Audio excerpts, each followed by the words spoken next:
it and did. I fixed this shit. I got back to where we was. And yeah. So we doing good. We living right now. This time this shit should work. I'm trying to beat this fucking game. You know what I'm saying? Like, this joint decent, but y'all trying to get out on me. Alright, so I do remember bro's case a little bit. Release Winston and accept the $750 we will give you. If you accept this offer, the rest of the money will come and you'll live a very comfortable life. I don't really need the $750 right now, nigga. I'm sitting on 6 bands. Let me review your case real quick. This is the prostitution joint. You was at the telly with them yammies? Okay. And I was gonna let you walk. Alright, nigga.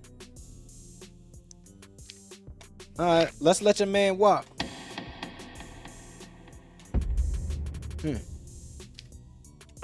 Not guilty. Release that ass. This should go better than the last time. My nigga. Let's get it. Now my mental health is looking okay. I'ma go to the next day, in the day. The government announced that it will fight corruption to the end. The identity of the mafia leader still remains as a mystery.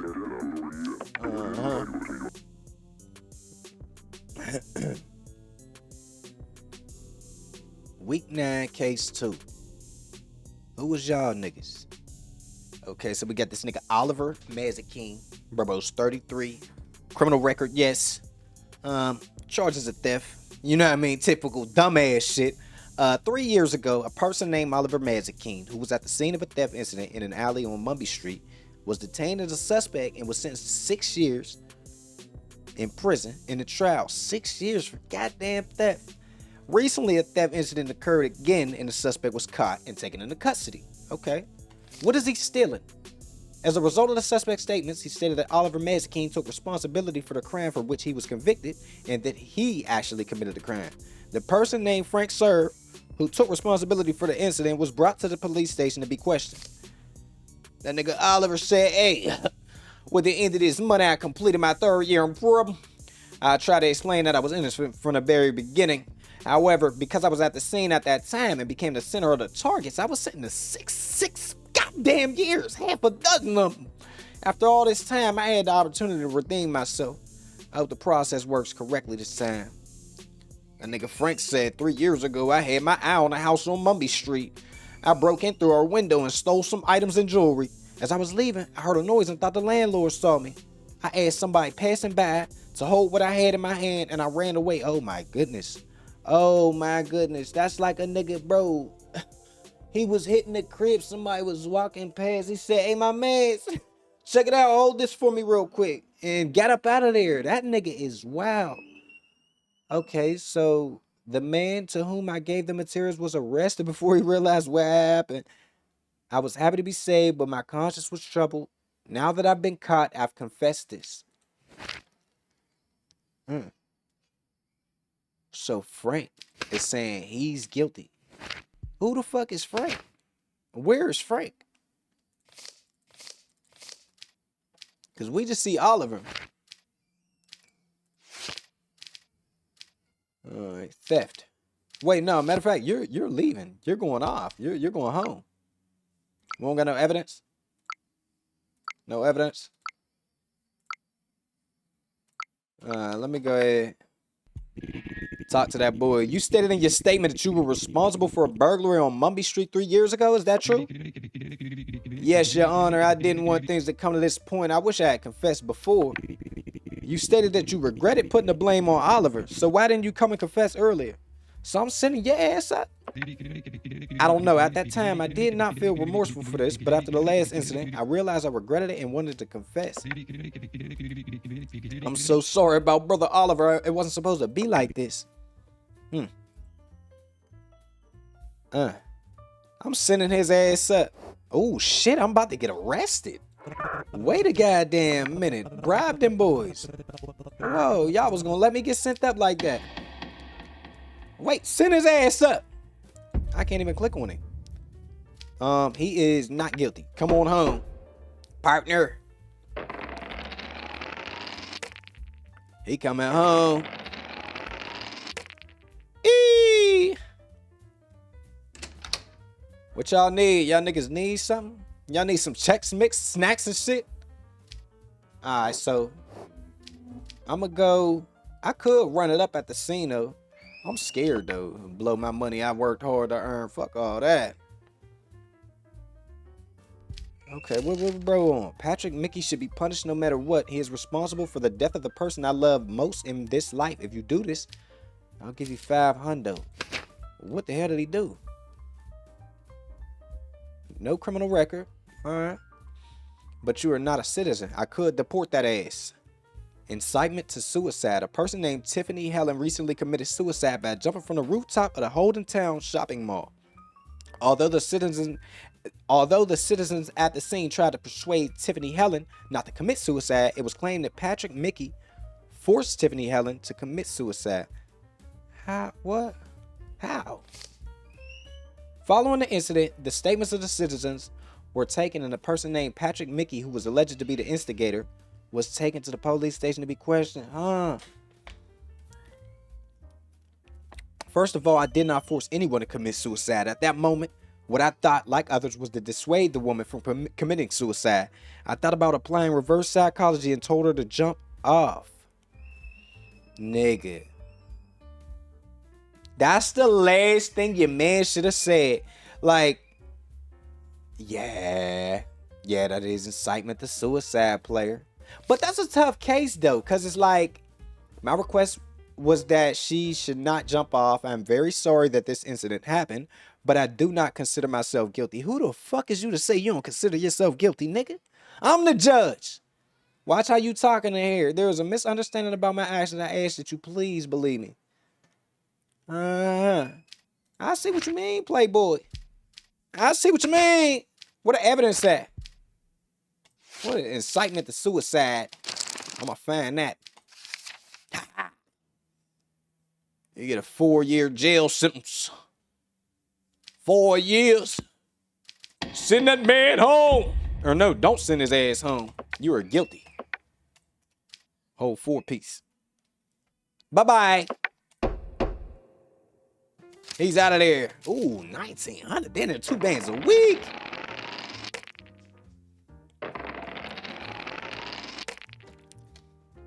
Come on, Joe Brown. Keep getting to it. We gotta run that shit all the way up, though. I want this nigga to be a millionaire. Should I grab? I can't grab more credit. Okay, we cool. We cool. What do you want now, lady? Your wife says she wants to go on a vacation this summer. The price is $1,900. Do you accept? $1,900 for a vacate. 1,900 for a vacate. Damn.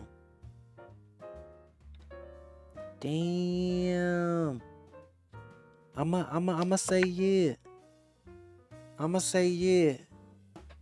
Hold on, just so I don't lose though, I gotta go back to the scene and flip this money. And I'm not losing no bread. If I lose, I'm F4 in it, nigga. And I'm gonna let y'all know when I F4. Alright, so Alt F4, I mean. So right now, I just recently figured out that you could put up more than just one little weak ass chip. So this is, we're betting up 2 bands on blackjack. Give me something. Give me something good. Fuck, I don't like that. I don't like that. It's about time to Alt F4. I'm gonna just get it ready. I'm gonna get the button configuration ready. My hands is on it. What are we doing? He's out of there. Did we actually... Wait a minute. It's saying I got $39.50, and I'm like, yo, did I actually end up losing even though I F4'd that ass? I don't know. We're gonna end the day here. Week 10. Oh, they want to arrest that man. Why do y'all want to arrest me so damn bad? Come on. I can't even do it right now because I already just talked to him. He's an asshole. Leroy Felix, I'm locking your ass up. You look wild. Arms trafficking and smuggling. Okay. Police, who received a tip-off recently, carried out an operation at the address specified in the tip. A large number of weapons and ammunition were seized during the operation. It has been concluded that the weapons and ammunition were manufactured at the specified address. Persons caught during the raid were detained. Leroy said, first of all, I would like to point out that I do not belong to any organization. Before the event, my friend Abraham called me and said he had a workshop and I should come and see it. So I went to the house and the location he sent me. I couldn't have my surprise at what I saw next. I had not guessed that the products he produced could be weapons and ammunition. Afterwards, I told him this was a crime. I highly doubt you said that. You see a bunch of guns and ammo and shit, you're gonna be like, oh, this is a crime. No, I feel like you like, oh shit, where you get this from? How I get more of these? The police came when I wanted to leave the workshop to avoid being affected by this situation. They detained me before I could explain the situation. Please understand me, I'm innocent.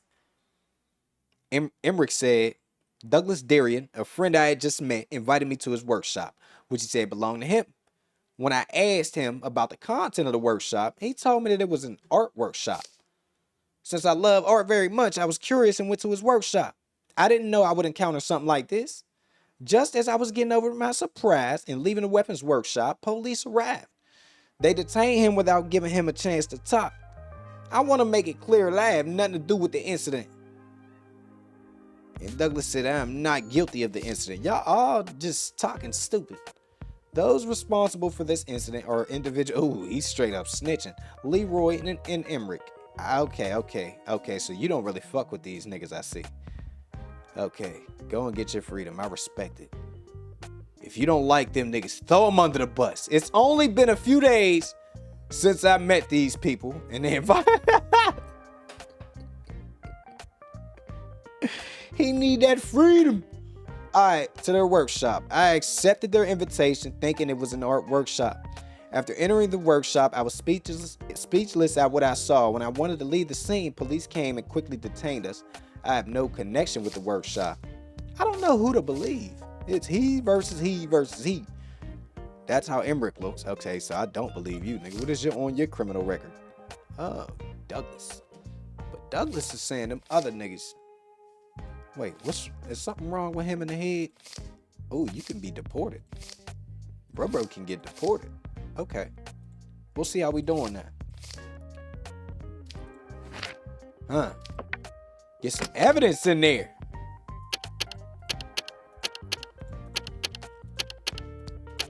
Give me that. Give me something. Get money. Come on. Get it to me. 1, 2, 3.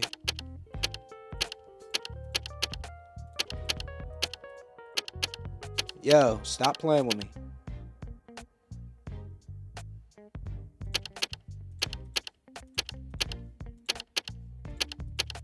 This shit is difficult a little bit. A little bit. Just a little bit. I don't remember. I don't remember all this now.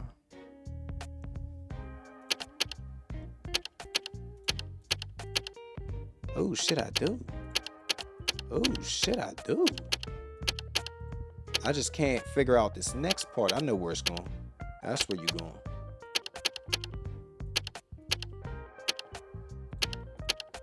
Where the fuck was you going? Okay. Okay. There he is. My nigga. What's in there? You just showing me the ammo, nigga. I know what it looked like. What about the shipment? Oh, wait. Leroy said, what about the shipment? Are there any problems with the weapons and ammunition? Emmerich said, the shipment is going very well. There are no problems. Leroy said, what's the situation in the workshop? Douglas said, no problem. We'll produce weapons and ammunition quickly. Oh, shit. Everybody's like, every nigga's guilty in this situation. I'm trying to see if anybody could be let off the hook through technicalities and shit, but nah. Each of y'all kind of mentioned the sale of weapons and ammunition or shipments, the workshop. You niggas going down. Now, the only thing that I'm caught up on is whether or not I should just deport this nigga or let him do his time here. That's a tough one. Let's see what the arms smuggling. What that look like? Traffic. Oh, that's real traffic. I thought you meant trafficking. Wait a minute, nigga. Let me see something.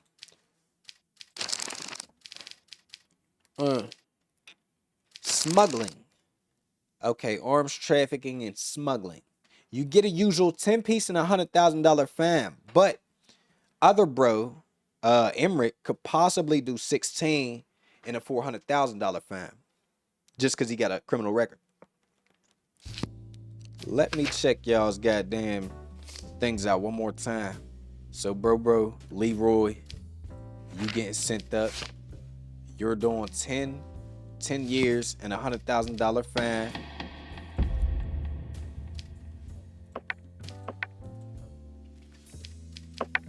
Why you gotta pay both though? That's crazy. Alright, so the next nigga, I think I'm gonna give bro the same thing. What's his name? For him right here. What's your name? Douglas. Douglas, you're doing the same exact amount of time. 10 and 100 bands. There it is. Now him. It's tough to figure out what the... Ooh, I didn't let nobody talk. In all three of your statements, I see that you blame each other. Why do you blame each other instead of confessing your guilt? Your Honor, first of all, everything I said is true. I saw the person named Douglas at the workshop, and we have no prior acquaintance. I had just met Emerick, and how could I have known it would turn out like this? How long have you been doing this job? We asking Emerick. I have nothing to do with this. I only went to the workshop upon the invitation of my friend Leroy. So now he just said he don't know you. In your statement, you identified your friend as Douglas. Oh. I'm sorry, Your Honor, I got mixed up. Exactly what position are you in? My only involvement in the incident was that I was at the scene at the time of the incident. That's all. Nigga, you was on them calls and shit like that. We got the evidence. We got that evidence. Oh, wait a minute.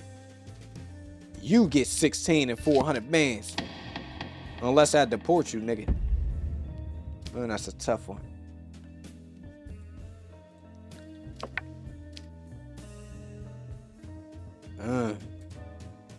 Wait, let me check, just to make sure. You are a fucking immigrant, right? Okay, yeah, you gotta go home. Go home. Send this nigga home. We don't want him. Emerick out here doing bad shit. Putting guns in the community. Get out of here, Emerick. Heavy artillery at that. Like, this nigga crazy. Oh, whoa. That was cheating. We just gonna run it right back. Come on, get me through there. Come on. Let's go. Top money. It look like nobody need nothing. Everybody doing good, living good, eating good. All right, let's go. Case number 2. What is going on here? Bro, can y'all help me, nigga? Let me bribe you. Man. All right, whatever. Okay, case subject. Divorce case filed by Jennifer Jade against her husband, Adam Harold. Okay.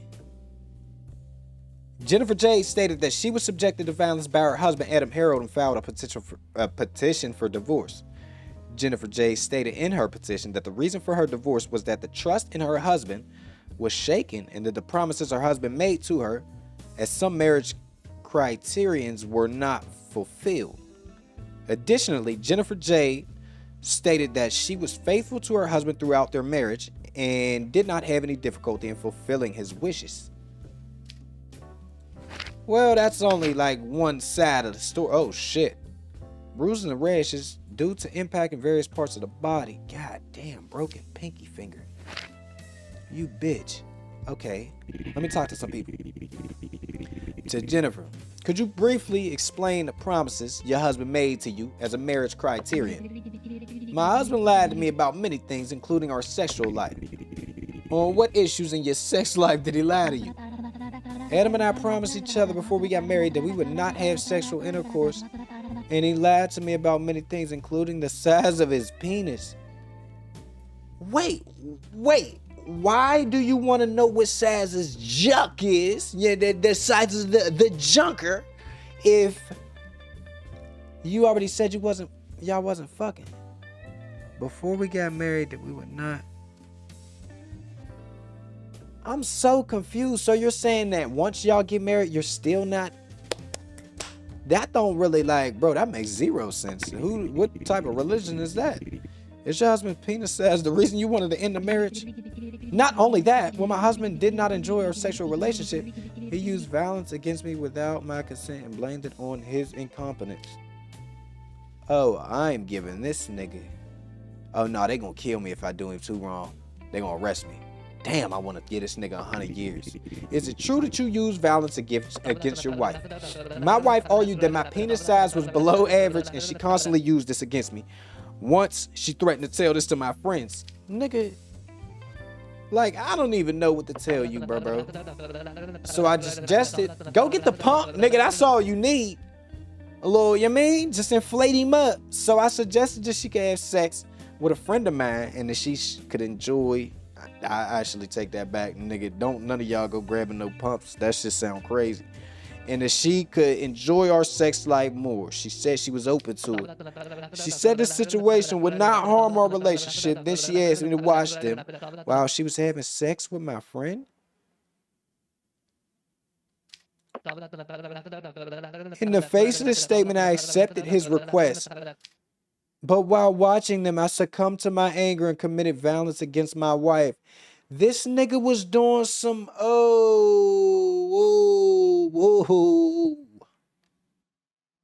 I don't even think I'm allowed to say that on YouTube. I think they'll flag my shit for that. It's that C word though. He was doing that C word. I regret it very much. I love my wife very much, and I don't want to divorce her. Yo, that is a tough ass call. Cause I was very against him at first, but now y'all she seems that you want to fuck other people in front of me. What the hell is this? And that's how you get off. What? Oh man. Let me see what my options is.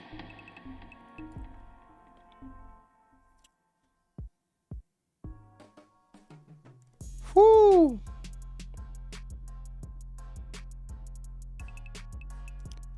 Continuation of their marriage, no divorce, and no alimony payments. Why if I want them to get divorced? Wait a minute, let me see how she feels about it. Let me reread what we got here. What the hell does she say? It should be here, speaking records.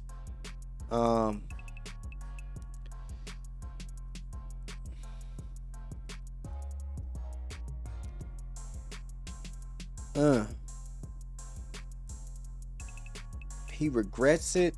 But I mean, I'm not gonna force her. She wants a divorce, it seems like. But that's an easy way to just cash out. She getting out on bro. That's an easy cash out. I don't know how to do this. No divorce and no alimony payments. You gotta give him a divorce. Why? Yeah, fuck it.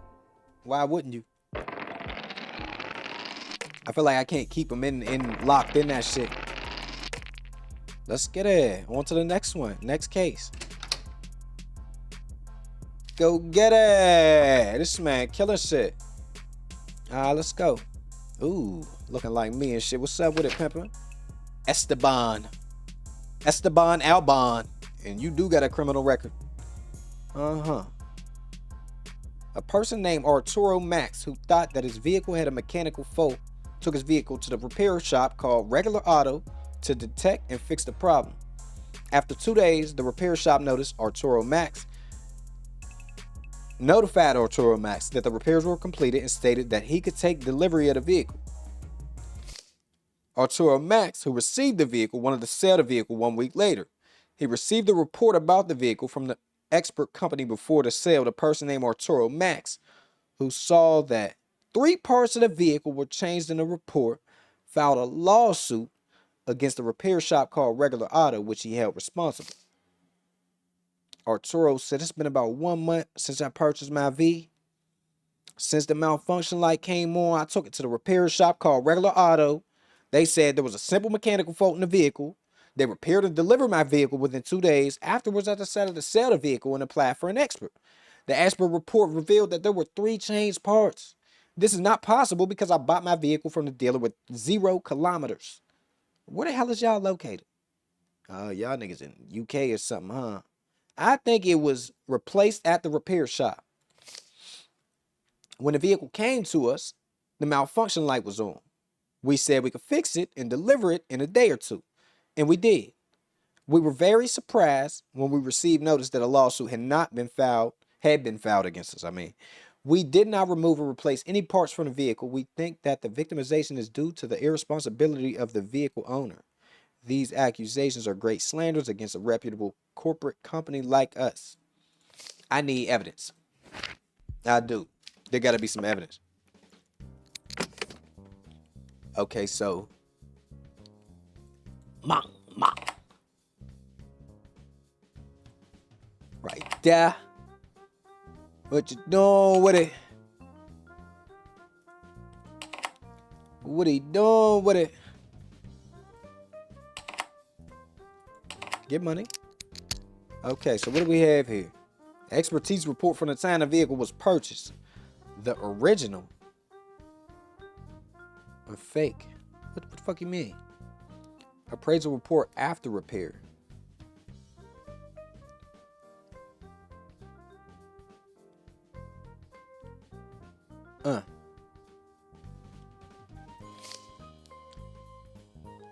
So are you saying that, nigga, that the car dealership did fuck up? Or the auto body shop did fuck up?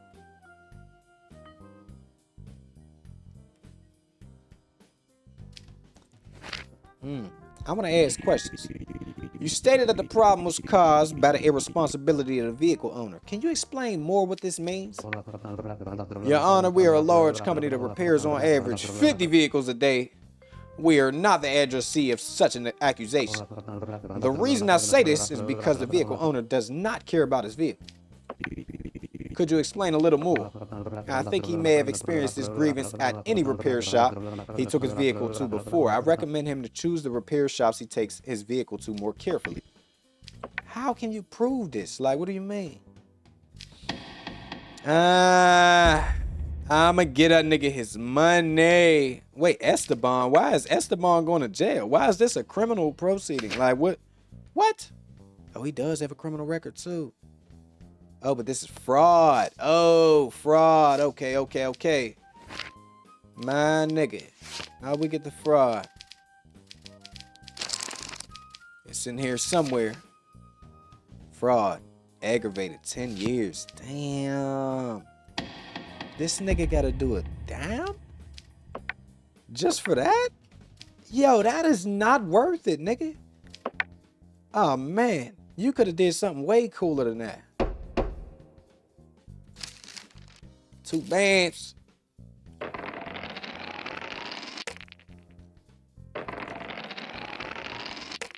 Let's go.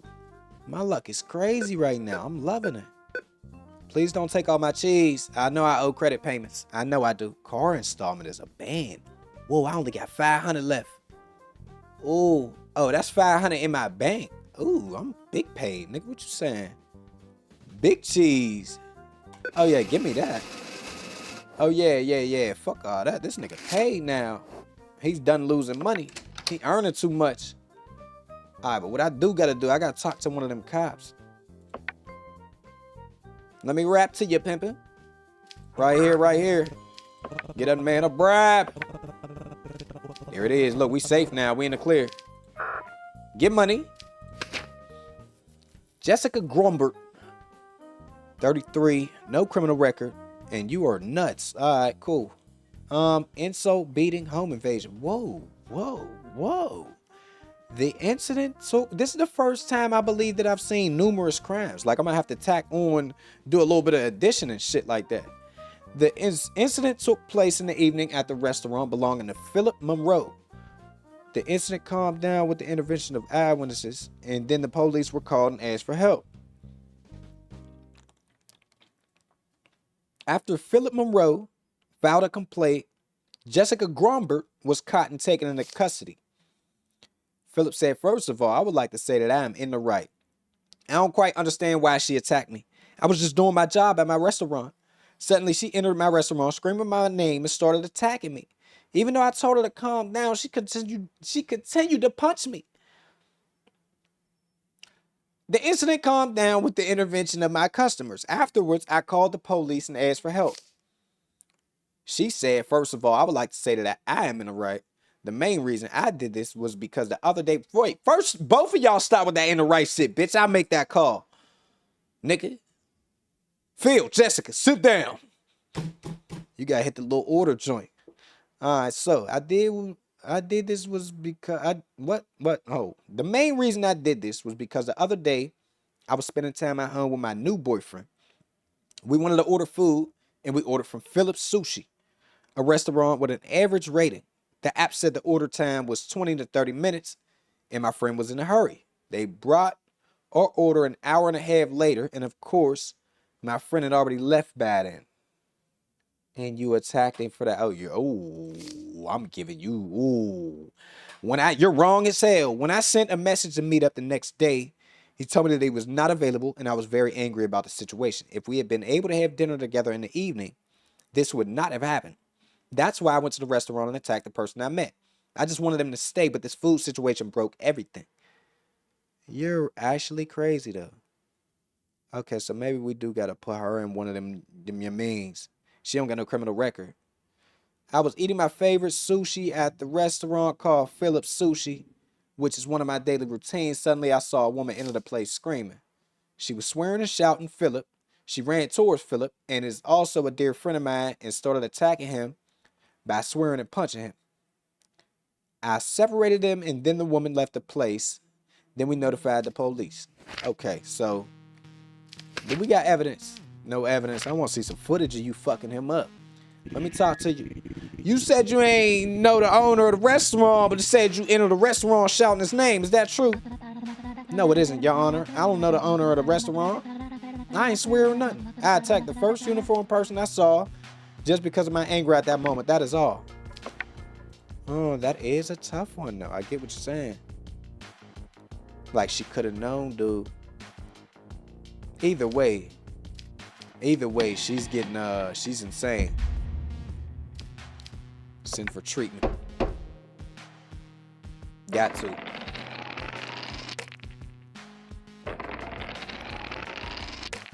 Let's get it. Hi, niggas, I'm home. Week 11 case 2.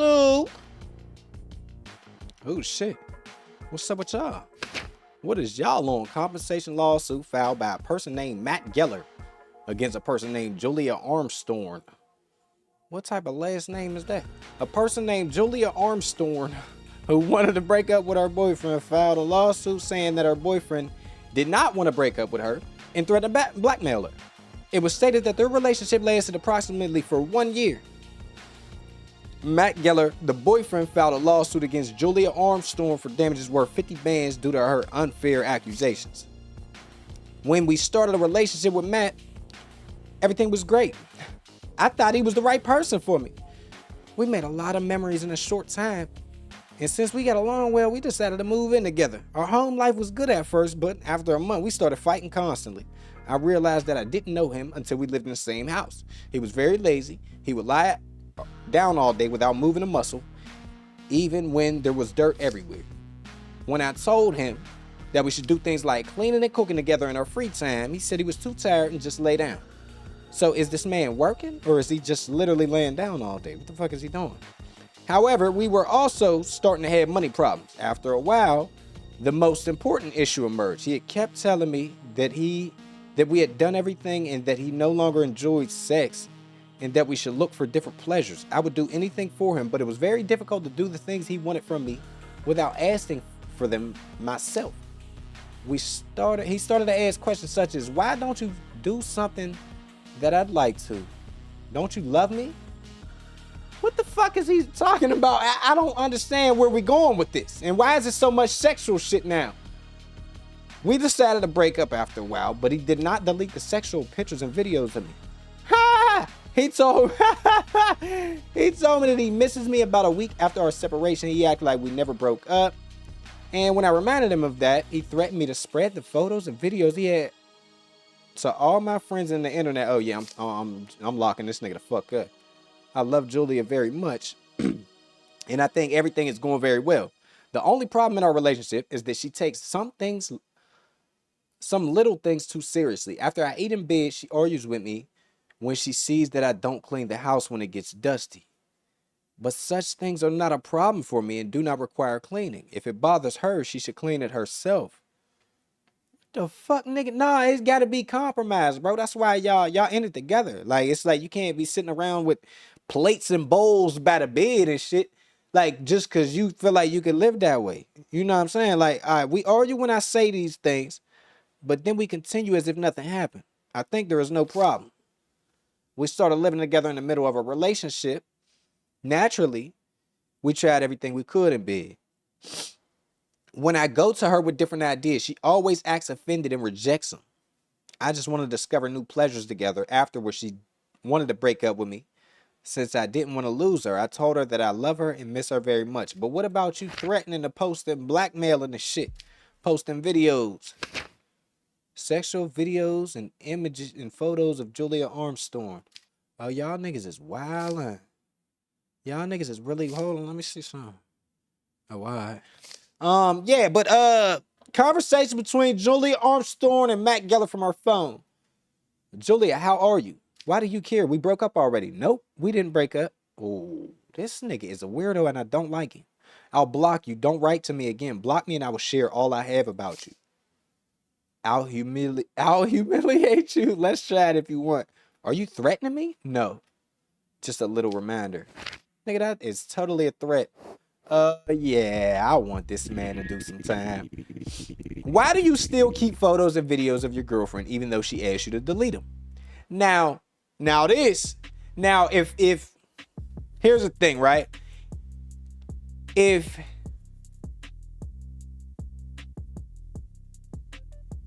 in this situation, if he wants to keep the photos and videos, I personally think he's entitled to those videos because y'all had an agreement at the time.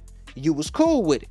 Now, what he can't do is put these bitches anywhere where it's gonna expose her. But you keep them bitches to yourself, locked away safely. That's the only thing I would, you know what I'm saying? Like, because I miss her so much, I miss us. I want to have things that I can remember even if I delete them and we never make up again. Why are you secretly sharing her private photos with your friend? That's a tough question, Your Honor. I have some strange feelings and it gives me pleasure sometimes. I trust my friend very much, and I was just wondering what he thought about my girlfriend.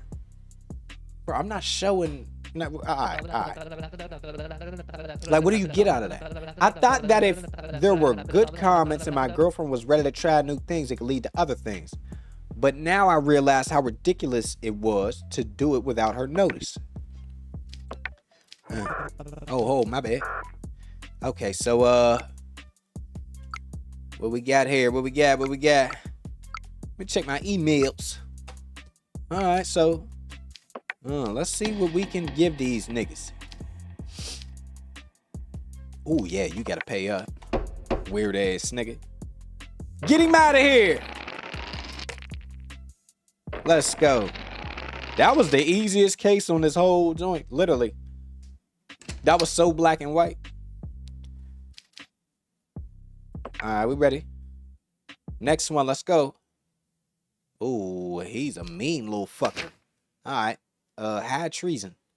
Oh, that's a big case. I think I give a nigga 100 years or something for that. No criminal record. Jamal. Is this a white Jamal? That's a first. My nigga, what's up with you? who was captured by Prime Minister Matt Drake's guards during a patrol around the property at night, surrendered without difficulty. According to the information provided by the Prime Minister's guards, the police officer was wearing his official uniform and had a gun with the safety on in his hand when he was caught. What? Okay. The guards who searched the person found a red rose and a steel choke rope on it. Oh, that's dude. He keep leaving roses. After everything I've done for the future of our country, why would the same person try to assassinate me? I can't understand it. I request from our justice system that necessary action be taken quickly. They cannot prevent me from being prime minister with such disgraceful and cowardly actions. Jamal said, I can't understand why I was arrested and brought here. I received a phone call from headquarters. I was ordered to put on my uniform and go to the prime minister's house for additional security duty. I did whatever task was given to me. I could never have any intention of assassinating the prime minister. I have endless respect for him and his party. This nigga. All right. I need some evidence. Because I don't know where this one is going. I literally don't. I want to see what you had on you. Well, I mean, them guards ain't lying, though. They did find that rose. That rose is pretty much everything I need to know. And then the choke rope, that's really going to do that boy in.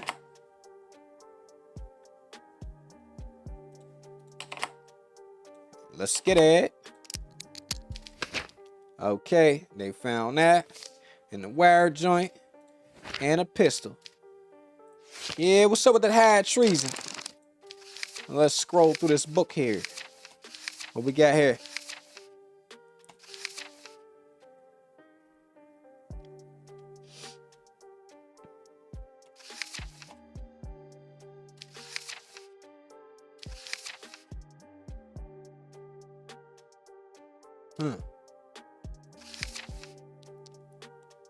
High treason, 100 years jail.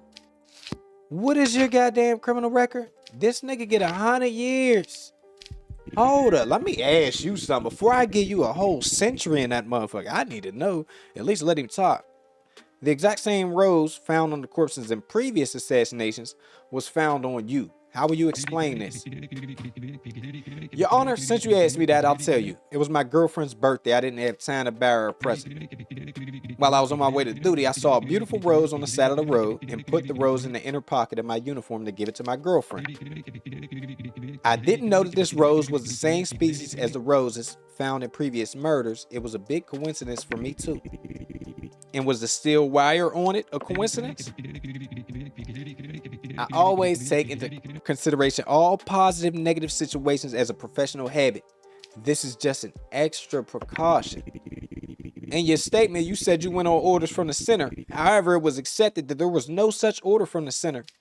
Your Honor, the order I received was not a written order. I don't know. There may have been some confusion. Nigga, you are guilty. He gotta be guilty.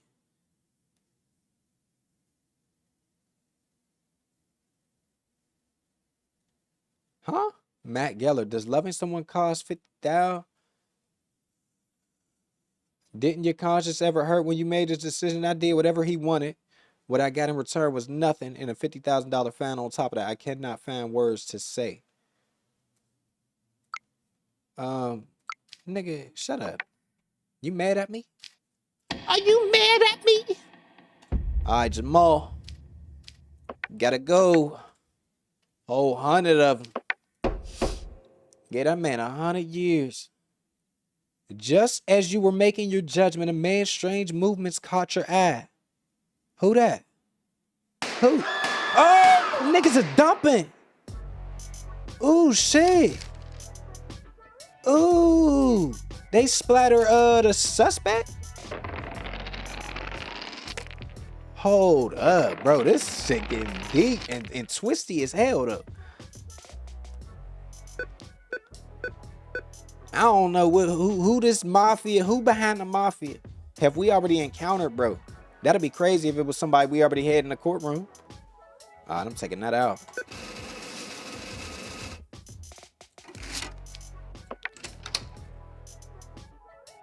Okay. What you looking like? Mental health on point. Everything looking all right. Looking a little decent. The police officer was shot and died during a trial in which he was tried as a defendant. The assassin was caught. Oh, yeah, let me rule this case for the assassin. That's you? Oh, we in a grand jury type shit. We in a big boy joint. That's his ass right there. Your Honor, after the recent events, we have decided to promote you to a more secure palace of justice. You will never be subjected to such an act again. We convey our wishes to get well soon. I appreciate y'all, man. Y'all put me in a big boy house. I appreciate that like a motherfucker. Come on, bro. Give me one of them guards. Give me one of them things. Alex Martin. Criminal record, yes. Okay. Recently, a person named Jamal Rodrick was shot 4 times and killed by Alex during his trial. After shooting, when he was about to commit suicide, he was neutralized by security forces. During this process, he refused to testify. Oh, he tried to kill himself. He tried to do himself. Okay. Let's go ahead and get this nigga. Get his ass. Ooh, that's not it. That's not it. There you go. We got the unlicensed pistol. 212-1362. Obviously, it's his prince, nigga. They seen him shoot it. Yeah, see? Alright, so also 1 digital evidence. Ooh, give me that. Face recognized. Okay, I was there too. I was looking right at it. So what the fuck is that? What is your charge? Murder? Assassination. That's different than a murder. That is different. 62 years. Oh, you get 102 years. Whoa, because you got a criminal record. 102 of them. Wow. That boy is never getting out. He could give other niggas some time. Let him hold something. Keep going. That's what I'm talking about. Okay. What we got next? Another day, another case. Why the hell do you look like Hitler? We hate to have to warn you, but you must release Albert DeSanta. Otherwise, your wife and children will suffer for it. If Albert DeSanta is sentenced, be prepared to watch your family disappear. Should I take this nigga up on his offer or just say, nigga, you can't kill my kids because I'm going to call the boys? Like, you know what I'm saying? So, there's 2 ways we can play it and say, fuck your request. You got a criminal record. Murder. Recently at noon, 3 gunshots was heard in a restaurant called Burger Queens. A person named Martin Madrex lost his life in the incident. It has been stated that the cameras are not active because the restaurant has just opened. As a result of the consistent statements of customer Amanda Franks and employee Katia Stones, whatever, who were there at the time of the incidents and the photo fit they drew, the information of the person named Albert DeSanta was obtained. Not long after, the person named Albert DeSanta was caught by the police and taken into custody. We just gonna call her Katie. I started my shift at noon. Since the restaurant is secluded, I can remember the customers' faces. While I was waiting at the counter, I noticed that the customers at table 14 were arguing. The customer in the leather jacket suddenly pulled out a gun and pointed it at the person in front of him. As soon as I saw the gun, I hid it under the safe. Then I heard 3 shots. Fow. I ain't show up for a while because I was afraid. When I came out, I saw the man lying on the ground. Then I notified the boys. Amanda saying, I went to Burger Queens around noon to order, but I went to the restroom before making it. I stayed for about 5 minutes, dropping a little deuce or something. Thum. After leaving, we made eye contact with the customers at table number 14. While I was heading to the cash register to order, I heard a scream of the cashier. With a sudden reflex, I threw myself under a table. Then I heard 3 shots. After a while, I came out from under the table, and one of the men was on the floor. The other one had left the place. I was sleeping at home at the time of the incident. You accused me of shooting a man, but I was at home until the evening hours that day. I only went out for drinks with my friends in the evening. This is a murder they are trying to pin on me. I am not guilty. And y'all want me to let him go. We got witnesses. We do have witnesses. Murder.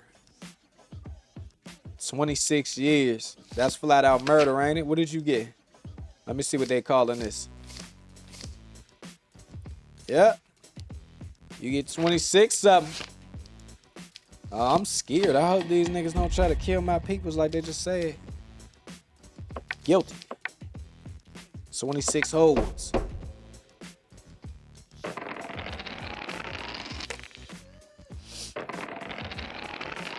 We locking them up now. Really getting niggas. Heavy cases.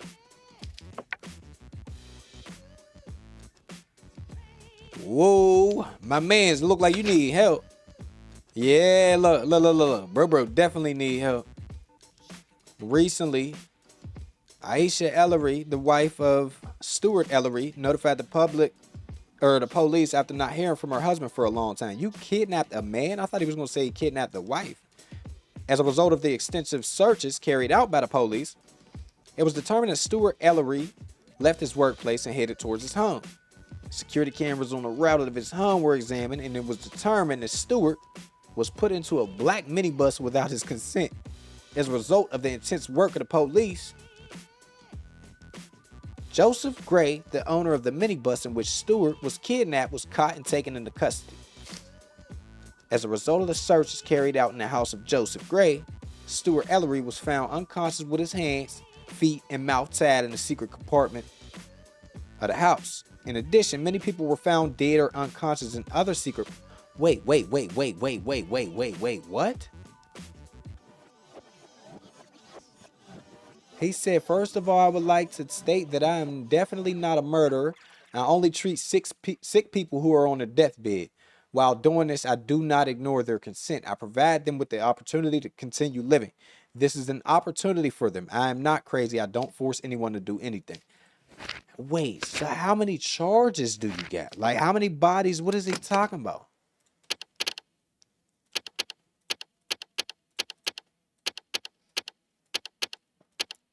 Lock in. Let's get this.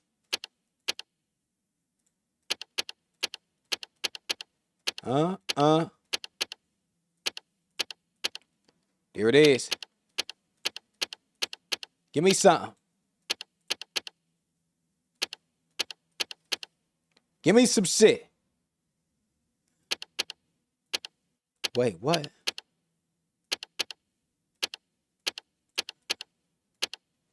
Okay. Okay, let's go. That was luck. Document confirming that Joseph Gray escaped from the mental health hospital. Ooh. Multiple personality disorder. So bro seriously needs help. Man. It's cool. Send him back in there. He going right back. Don't let him escape this time. Making $2,600 now. Ah, you niggas is lying. Cheater ass bitch. Run it back. Get money. He's on. We in there. How much bread we got in the bank, in the ATMs? 1,100 in there. Withdraw that. Thank you. Okay. Probably should have kept some in the bank in case they try to rob me or something. What's up with y'all? Okay, let's figure this out. Damage lawsuit filed by Ashley Cowen against Ostavic Construction Company. Ashley Cowen, the daughter of Fred Cowen, who died by falling from the 15th floor of the ongoing construction within the Ostavic Construction Company about a week ago, filed a lawsuit for compensation worth $120 million, stating that the construction owners did not take sufficient safety measures.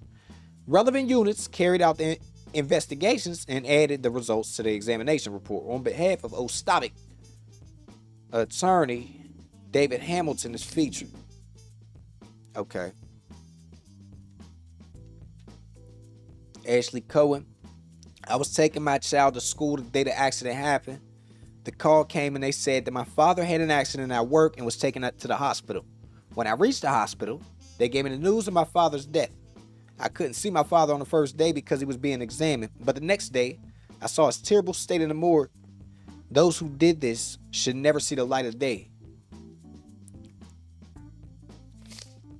I request that necessary action be taken against this construction company and its officials who did not take any safety precautions against the possibility of him falling from the area he was working in, even though he was too old and aimed to make a profit even from security costs. Huh? You shouldn't have added that in there. There are exactly 60 workers working in our construction.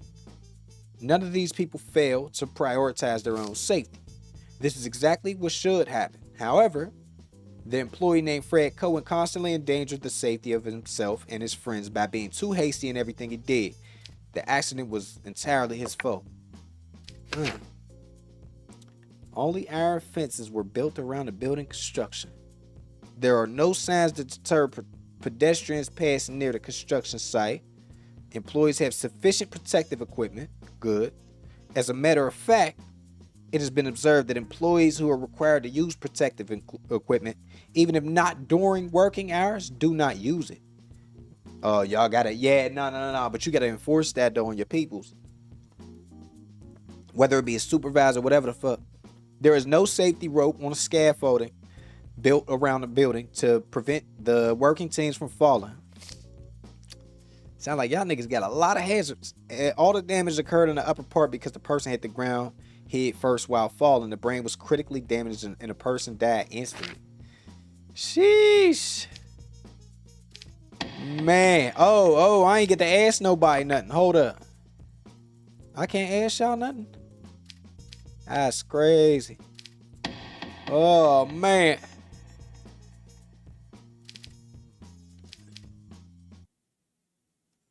Y'all are suspended. Oh, be harsh on them niggas. Yeah, you gotta change your ways. You definitely gotta change your ways. Do the damn thing, Joe Brown. You already know what to do. Let's go.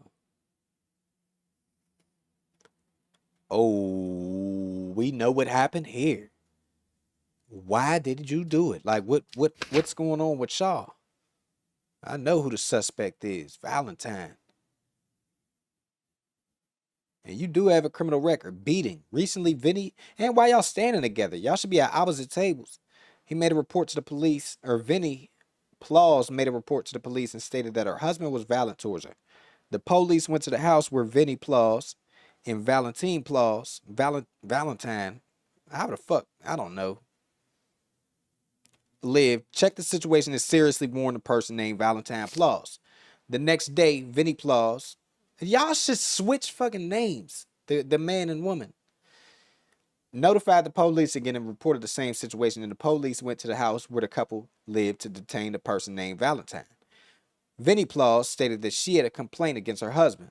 We're married for 5 years. I've never experienced any violence from my husband until now. But during this year, he increasingly started to use physical violence against me. I had to report him to the police. I thought it would calm him down a bit after that, but it wasn't what I expected, and he started to make a more aggressive approach towards me. The last incident I experienced was the last straw. I complained and filed a complaint against him again. I requested the necessary action be taken. During our relationship with my wife, I did not use any violence against her. I love my wife very much, and I've always had a naive approach towards her. I think that everything we see in the world is the work of women. They are special. This nigga, come on, man. My wife and I have had occasional arguments and fights, but unfortunately, these are indispensable parts of marriage, not black eyes and shit like that, player. The only reason I argue with her is because I value her too much. Oh, yeah, I'm arresting this nigga. I don't like your excuses. But let me talk to y'all. In his statement, your husband said that he did not use violence against you. It was just an argument. What do you think about this topic? My husband is a great wordsmith, and he definitely lies. I don't agree with it. Can you explain to us what you mentioned in your statement as the final straw? I cook the meals at home, and before I cook, I asked my husband what dish he wants. I asked him what food he wanted, and he asked me to make chicken salad. As we were eating, he told me that the food had no salt. When I told him I forgot to put salt, he threw the remote control in my face and it hit me right in the nose. I can't explain how it hurts. I went to the hospital alone and found out that a bone in my nose was broken. Oh my God. Why did you throw the remote control at your wife's face, dumbass? Actually, I didn't want to throw the remote control at my wife's face. At that time, I was watching the football match of my favorite team, and the team was behind. It's just a coincidence that you asked about the salt and then you flipped out? Nah. I got angry at one point, wanted to throw the remote control at the TV. At the time, my wife was passing in front of the television and it hit her in the face. That's exactly how it happened. What type of evidence would you have for this?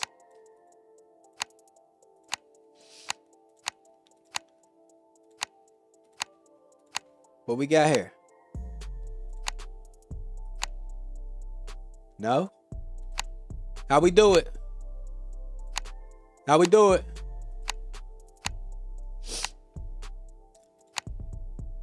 What the fuck is going on here? Huh. I don't really... Okay, there it is. That one was a difficult joint. Swelling and bruising around her right eye. Okay, we just know what happened to her. That's cool. But how much do you get for beating? Where that beating shit at? Here it is. 2 years. Aggravated sentence is 4 years. You want your mans to do 4? I'll give him 4. I'll give him 8. No, we're gonna give him 4. All right, let's go, bro. Ooh. And you might as well help me out, too. Let's get it. We back in there. All right, I'm giving this nigga 4 years. Quick little 4-piece for you. You're welcome. Come again.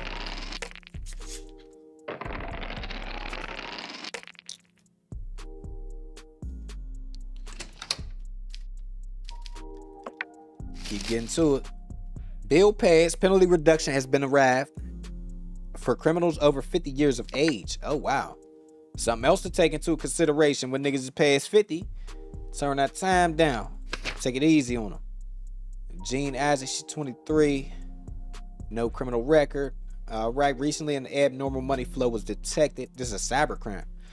Okay, recently an abnormal money flow was detected in the inter-account transfer reports of the bank named Art Bank. The first person to notice the incident was a person named Johan Floyd, who was been working at the bank for 10 years. It was stated that there was a total of 5 money transfers in the incident, and the money was transferred to the same account. As the amount of money increased at the same rate with each transfer, Johan thought there was something wrong and checked the accounts. The account owner, Elliot Isaac, was reported to the authorities and detained at his home. Upon Elliot Isaac's statement, his sister, Jean Isaac, was detained at her residence to take his statement. I'm not aware of the incident in question. I don't use that account anyway. Since I didn't use it, I gave it to my sister when she needed it. We never talked to her about this kind of issue. She is Jean Isaac. It would be better if you consult her about this matter. Are you throwing your sis under the bus? I last saw her about a month ago when I went to visit my family. I have no knowledge about the subject you're talking about. A few days ago, some money was deposited into my bank account. But I don't know who sent the money. I just got the account from my brother just to save money and keep it safe. It seems to me that the bank misunderstood something. All right, so I can't check. Oh, yeah, let me check my man's out. He does have a criminal record. So you niggas get charged differently. That's good to know. Very good to know. What we got here? These are the easiest ones, I think. Damn near.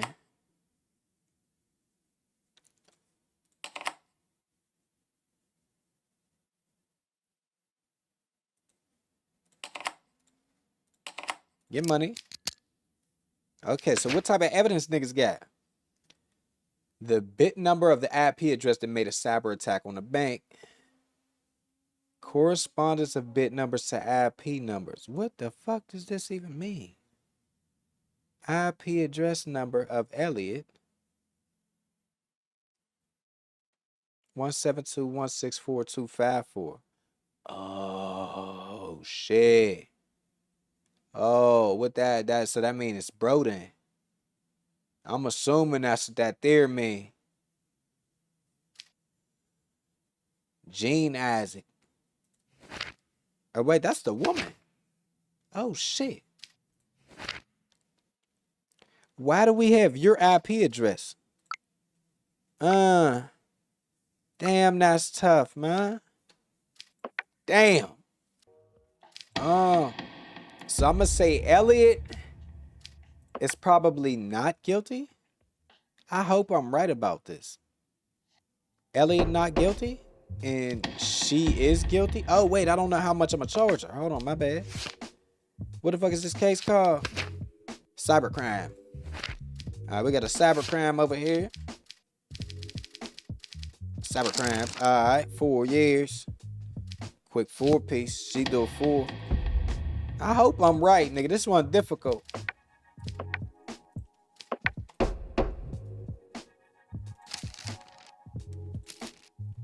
They keep raising that salary. That's popping. How I fail, though? How did I fail? Let's go, let's go.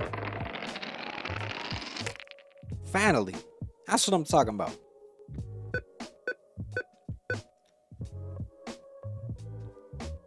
Okay. He got 1,200 in there. Should I take it out?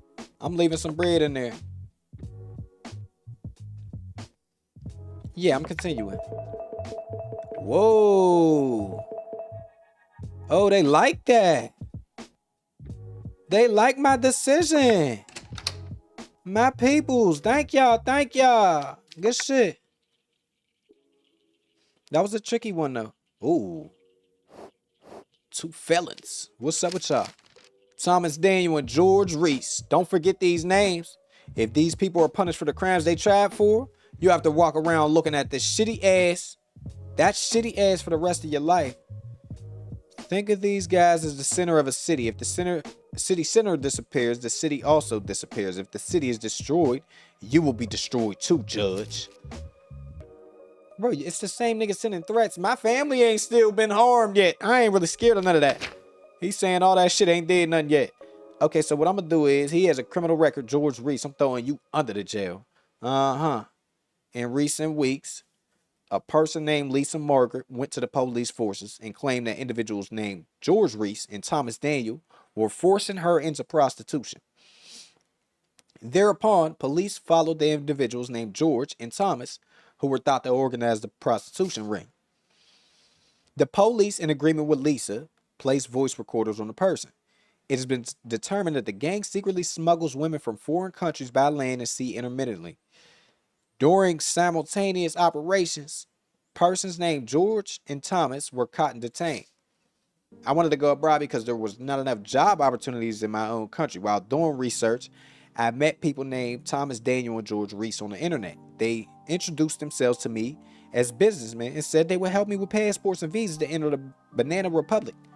They said that they would also help with finding a job after entering the country. I thought I should take advantage of the opportunity. They demanded 10 bands from me for the transactions, and I paid. Afterwards, we came to Banana Republic on a boat with many people whose nationalities I did not know. Immediately afterwards, they called me to a hotel room. When I went, they told me about a few businessmen. The job was about serving alcohol to these men and spending time with them. Shortly after accepting this job, I realized that this was actually prostitution for money. Right, and what did you think? They said keep him company? Spend time with him? Like, what did that sound like? I don't know. I said I didn't want to do the job. They also threatened me, saying they would file a complaint against me because I entered the country illegally. I don't know why you're arresting and questioning me. I am not guilty of anything. What you say is ridiculous gossip. We run an institution that has a certain reputation abroad and provides language training. We provide job opportunities in Banana Republic for affordable wages to people who achieve 95% success in our institution's training. I have nothing to do with the organizing with organizing the prostitution ring of which I am accused of trafficking in women. What y'all thinking? What y'all thinking about this one? You can't ask me to tell you anything. I know my rights and I don't have to explain anything. I always take it as a sign that you're guilty when them niggas start writing me notes and threatening me. It's like, oh, you work for the people. I'm taking you under. I do a very respectable job. I do not accept the accusations. I find them disgusting and I want to speak before the judge. The judiciary. Okay. Let's see what we got. Only one way to find out who keeping it real, who lying.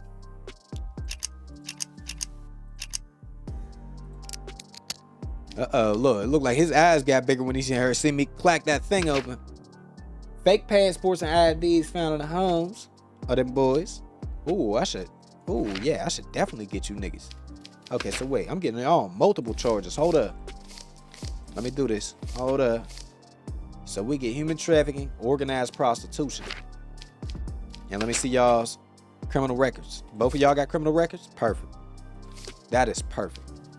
Okay, human trafficking, organized prostitution.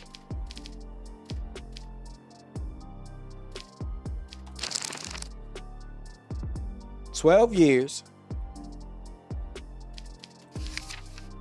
plus, so that's 32 years and 500 bands. Oh shit, 32 years plus 500 bands a pop. That's crazy. Hope your people's paying that for you. The mafia niggas, tell them pay up. And tell them I ain't had it. Come to my courtroom.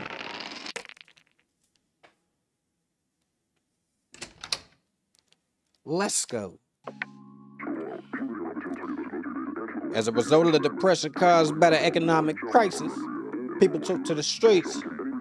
The government, on the other hand, targeted the mafia as responsible for these protests and said that it organized people. So is it the government or the mafia who's fucking up?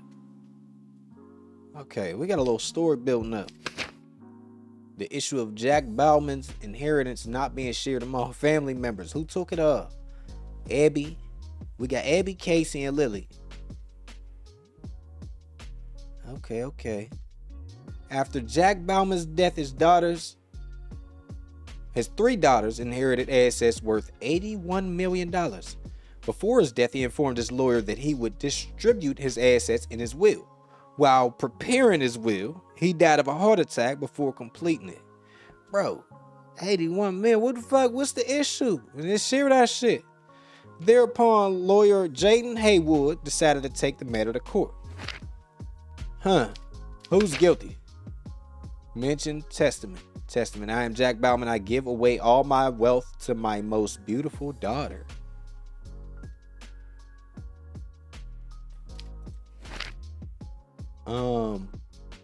Who looks the best? Is that how we judging this? What the fuck?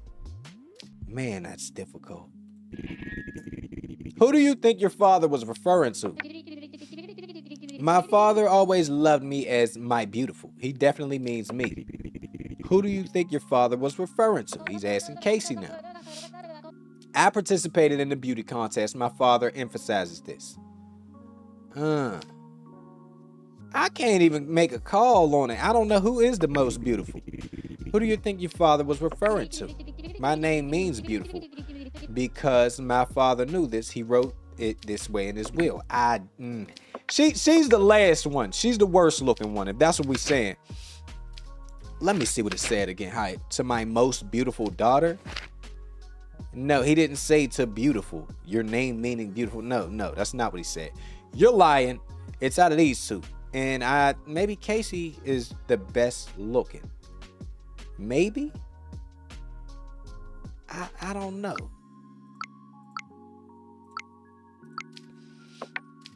Let's see what we got here. Wait a minute. Can I hire one of y'all niggas for something? Let me see. Could I get a bribe? Alright, cool. I'ma wait then. What do we got here? Should I divide it equally? Man, to my most beautiful daughter. Wait a minute. Let me read this one more time. Oh, while preparing his will, he died of a heart attack before completing it. I almost left that part out. So he was going to put daughters. To my most beautiful daughters.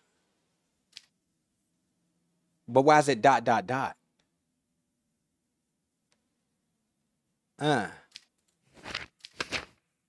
So you was going to tell us who it was. Why the fuck you ain't tell us?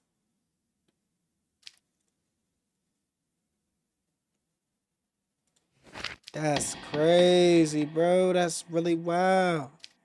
Her name Casey? I'm about to give it to Casey. I'm finna give it to Casey. Fuck it. That's a bold decision, but we could be altruistic and really just do this. Give it to all three of them. Yeah, we don't really know, bro. Let's be fair. Let's be fair. Because beauty is like subjective. You can't really like judge that shit. You don't know who he meant.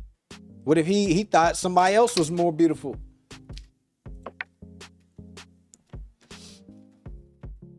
Ooh, what's up with my mans? If you do not find Max Freud guilty of the charge for which he is tried, his acquittal will be your end. Understand what we say thoroughly and make a careful decision. Max Freud. Okay, so you one of them over 50 niggas though. Inciting hatred and hostility among the public. Max Freud has been criticizing the current government on his social media accounts for the... Oh, that's the government hitting me? Is the government threatening me, nigga? Posts shared from these accounts contains both misleading data and incorrect information. People from the public who believe in him and tend to be anarchists took to the streets, demonstrated without permission, and committed illegal actions collectively in some regions. During these illegal actions, the slogans of the demonstrators "Resign the government" and "Long live Max Freud" were recorded. As a result of these events, the person named Max Freud was taken into custody.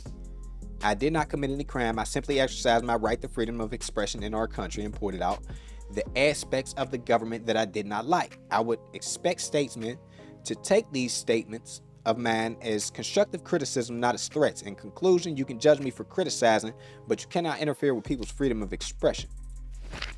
All right. I feel it. You right about that. Bro, why y'all give me the difficult shit all the time?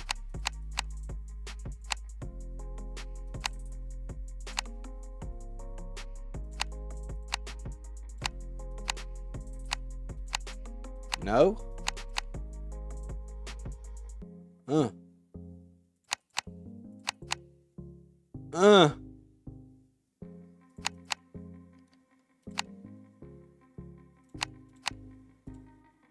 Bitch, what you want from me?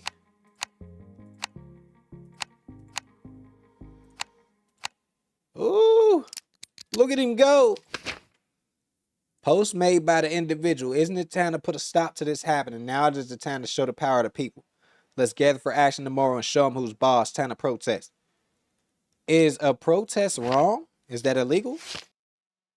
Criminals over the age of 50 should be given half of the punishment for their crimes. If they have a criminal record, half of the aggravated. Okay. Crimes against the state. What would you call this? Let me see. What y'all calling this? What y'all talking about here?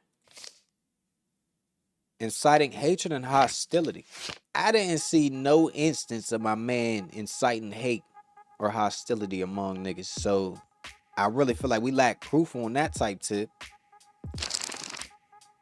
Let's see. Inciting. Where is that?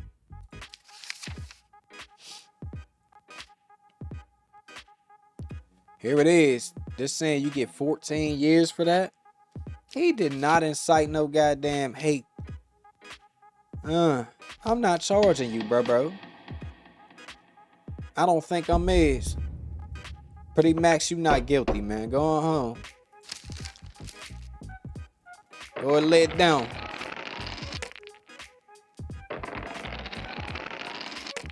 And we still winning.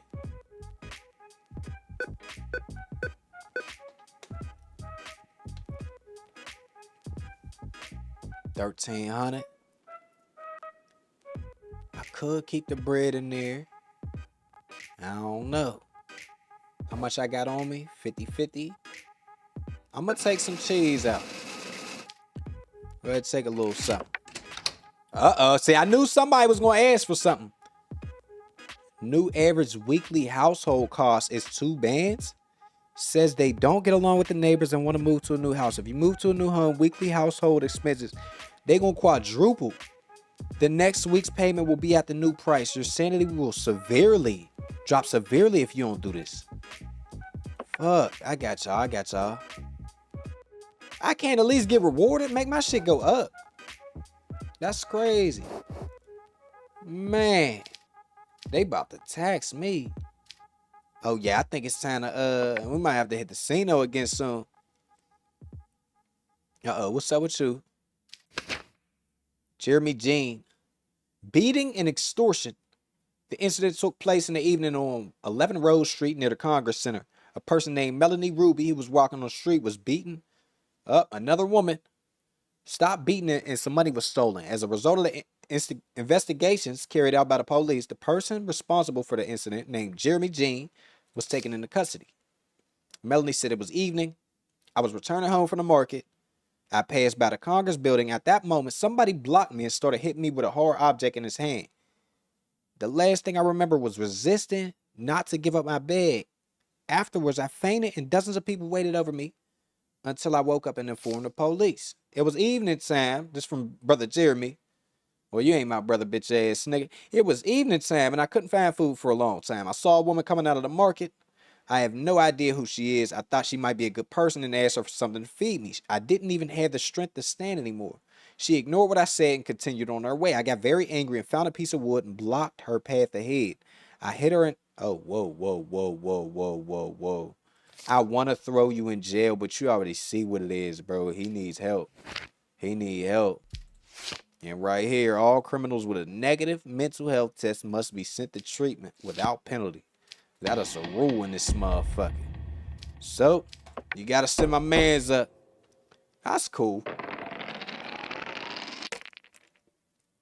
Damn, nigga. Stop killing me.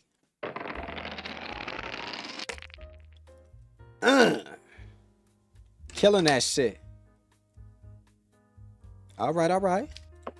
What do we got going on here? Ooh, brother, man, look like you did some money moves. Multiple planned murder. No criminal record. Teddy Bunn. Oh, y'all wild as hell. In the past 6 months, reports of missing women and children began to increase in the Gambo Village region. Y'all wild as hell. He really looked like Ted Bundy a little bit. During this process, many women and children who were murdered in the same way were found dead. It was determined that the victims stayed at Preston Hotel at different periods. The most obvious common point of the murder is that the victims' heads are severed. Man. Based on the common characteristics of the victims, the police prepared a female police officer as a potential victim and placed her in a Preston hotel. The person who contacted the female police officer was Teddy Bunn.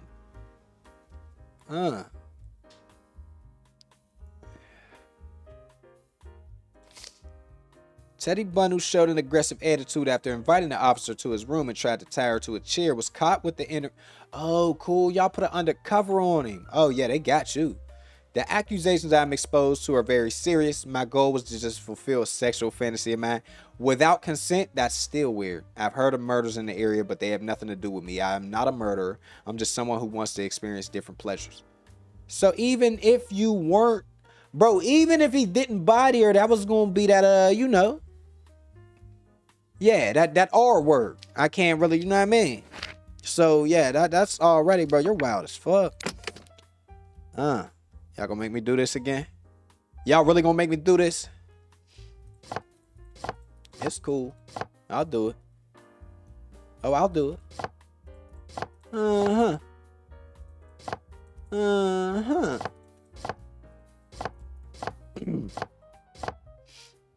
I got me an idea. Watch this here.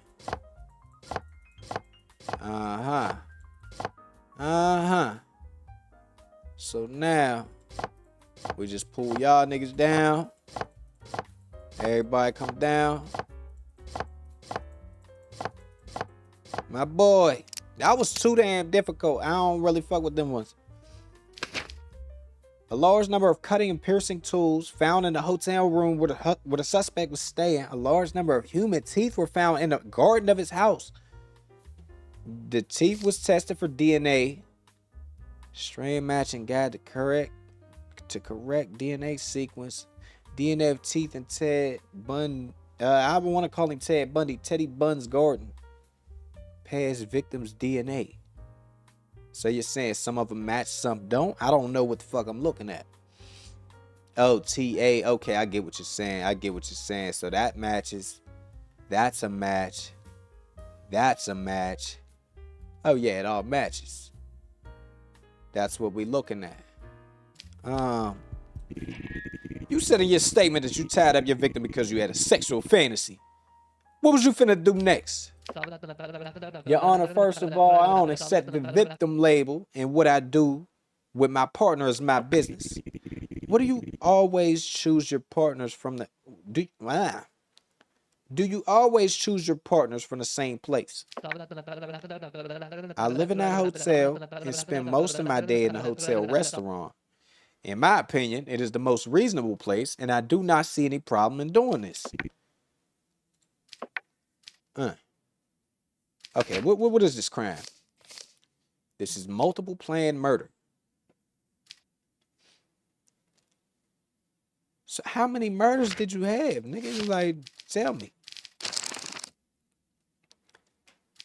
Oh, he might get the aggravated joint. Let me see. Oh, no, he just get 30 years. Why is it only 30 years? Bro, that is not enough. Damn, I wanted to hit this nigga with something crazy. Fuck it. We giving him 30. Because that's the only crime he got charged with. Boom, that's your ass, boy. Ted Bundy, you gone. Get him out of my courtroom.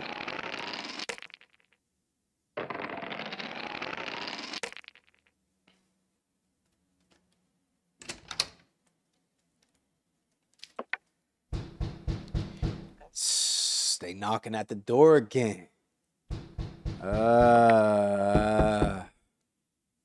Look through the hole.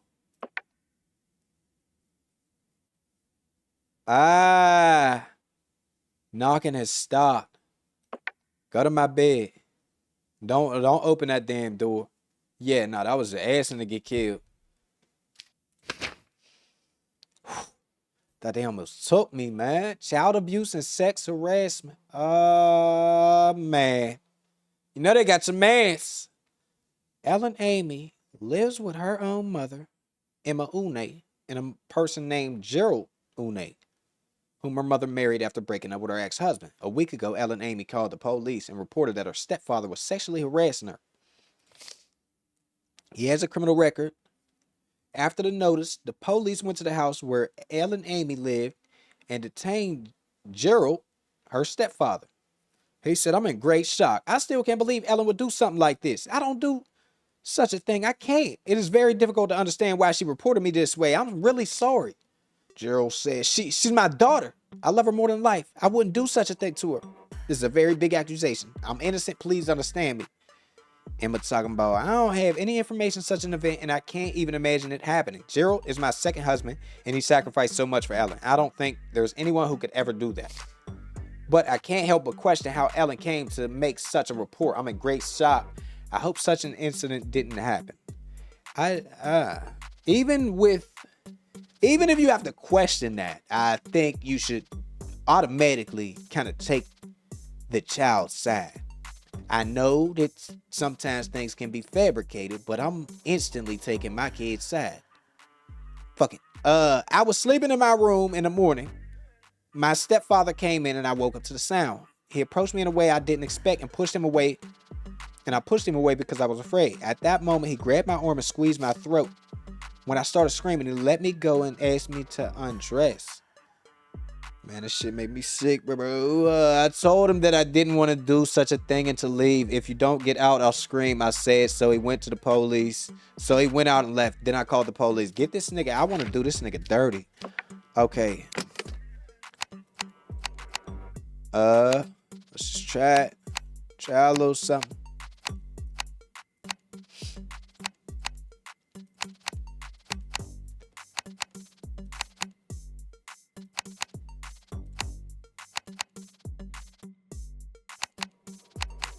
What do we got here? My nigga. Okay, so there were no signs of any assault.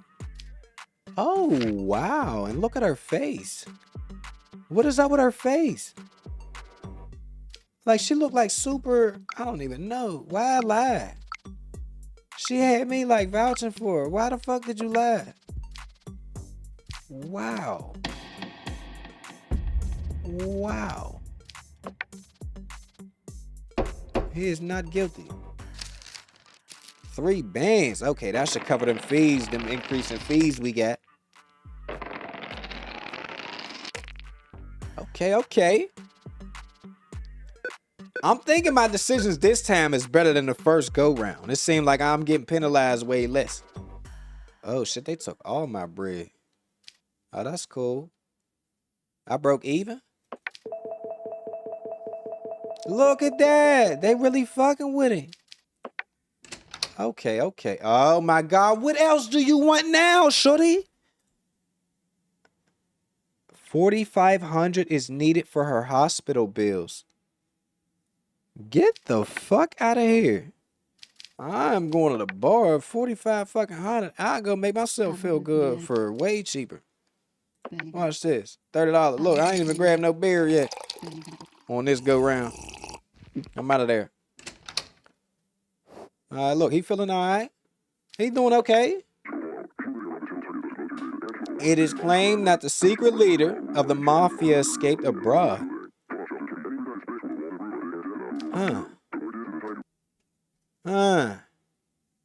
Who is he? Can't wait to find this nigga. William Burke. Okay. Aiding and abetting an offender. Recently in the morning hours, the person who is claimed to be the leader of the criminal organization was smuggled out of our country illegally. According to the information received, although the identity of the leader of the organization is unknown, it has been determined that he made this escape together with Agent William Burke. When police forces came to his home with an arrest warrant, he surrendered without resistance. That's good. I got no info about his identity, and the secret order sent to me, sealed by the Ministry of Internal Affairs.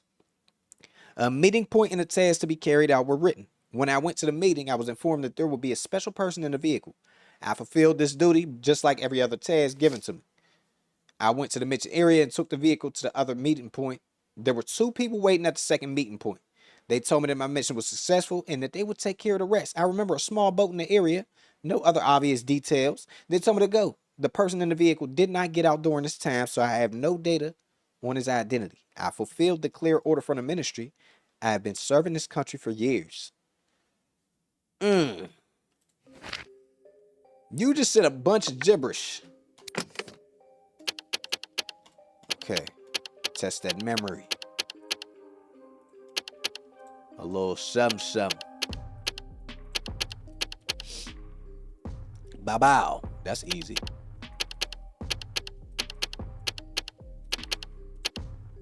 Woo!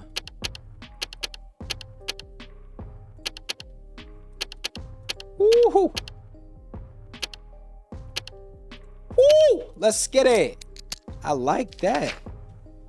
The envelope found in Agent William Burke's apartment stating what his mission was.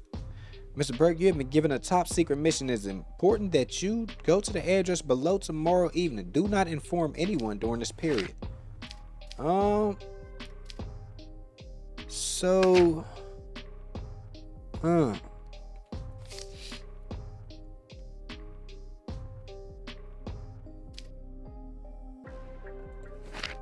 Okay, so yeah, he didn't know.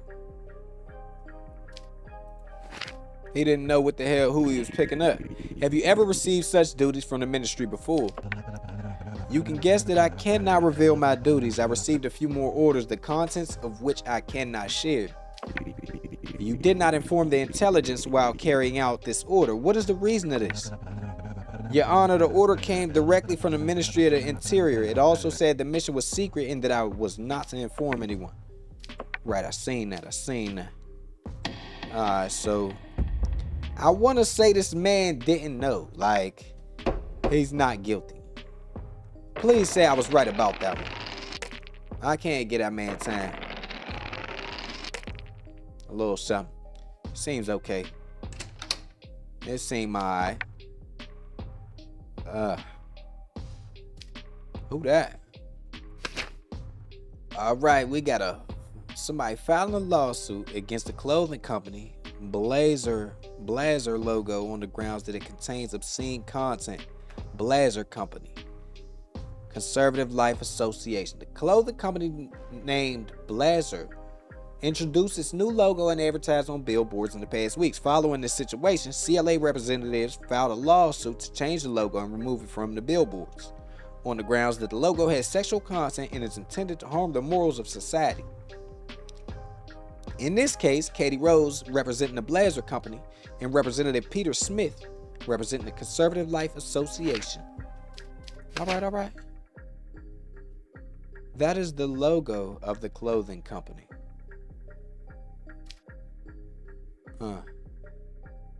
I don't think so. Nah.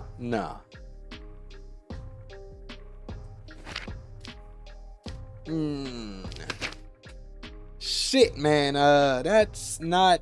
No. There's nothing wrong with that. It's just colorful. Y'all just being weird. That is a weak ass logo, though. I will say that. What is wrong with y'all?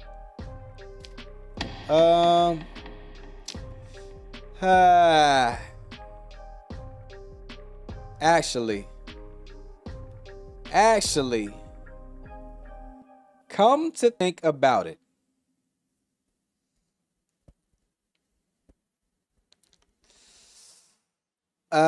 should be changed and removed from billboards. Yeah, change y'all's damn weak ass logo. Mainly because of the fact that I don't like it.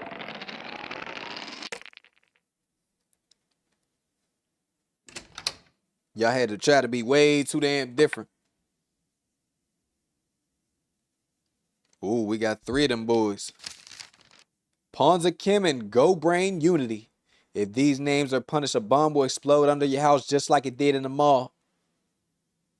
Are you ready to sacrifice the lives of your wife and kids? We don't give a fuck about the other guy. Blame him and pin it on him if you love your family. Bro, y'all keep sending these empty ass threats. I'm done with it.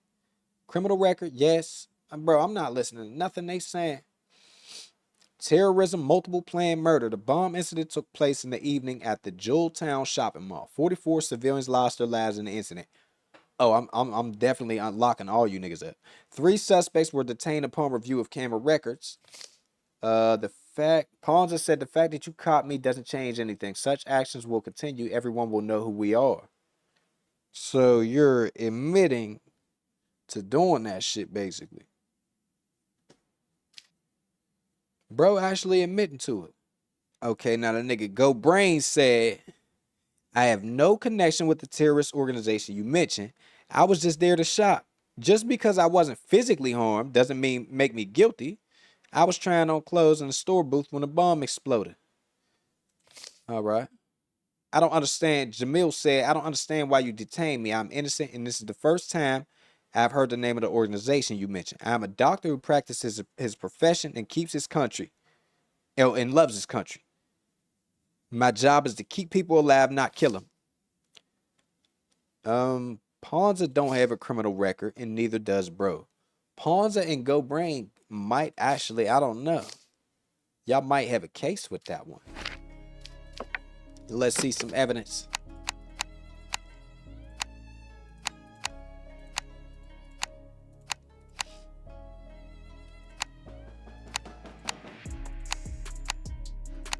No? All right.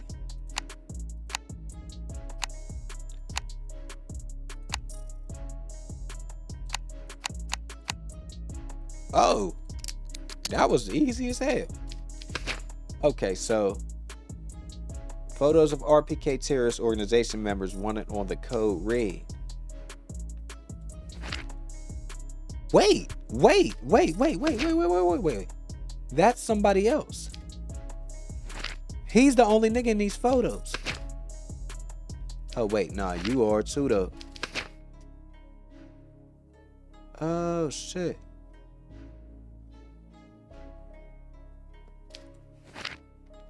That's not him. But you admitted to it, didn't you? Oh, that's Jamil.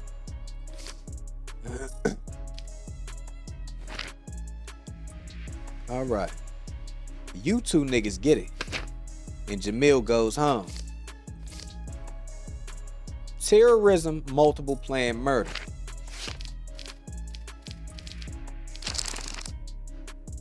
Terrorism. We gotta see if they both got they got criminal records. Okay, y'all cool. 80 years and multiple planned murder.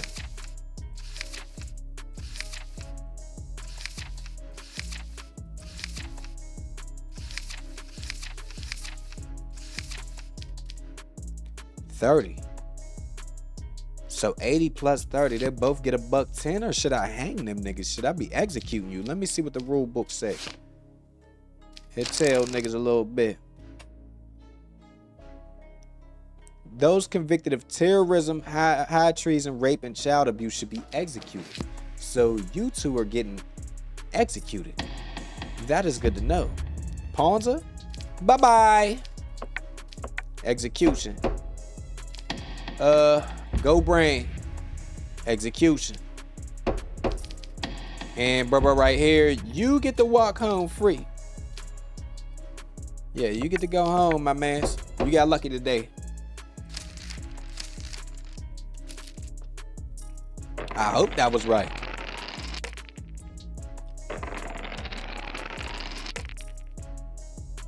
Get money. Them checks is going up for him. Look, he got a little balance left over in there. Yeah, you continue.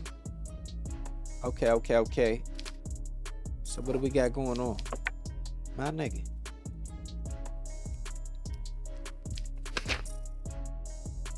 Uh-oh. We got a nigga over 50. No criminal record. Match fixing. Player mistakes made in the match between Frontier FC and Penenza FC led to an investigation.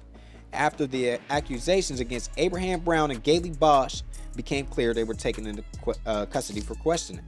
Abraham said, "You claim that I committed match fixing, but this is not match fixing. It is definitely a conspiracy against me. It is a sham prepared by those who are uncomfortable with me being in this position." It ain't even all that. Gailey said, "This is a heavy and difficult accusation to bear. It is obvious that we did not commit this crime. That's all I have to say."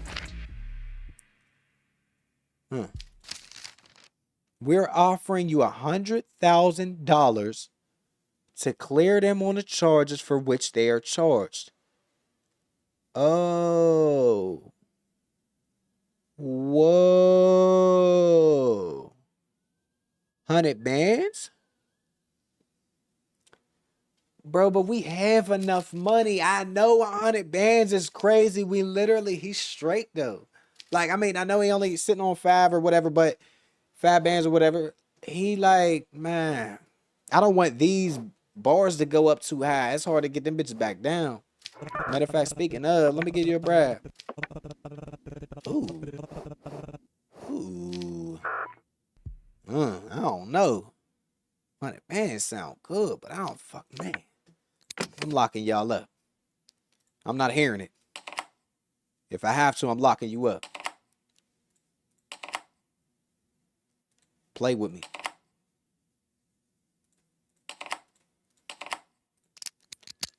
Try me if you want. The telephone conversation between the two. Oh no, this is between Abraham and Micknan. He said, "Hi Micknan, how are you?" "Hello, Mr. President, I'm fine. How are you?" Abraham said, "I'm also good. I have an offer for you. If you accept it, I will be better." "I'm listening to you, Mr. President." "You know that we have a competition with you this weekend. and it is of critical importance for our championship. I have an offer of $5 million to give you in this match.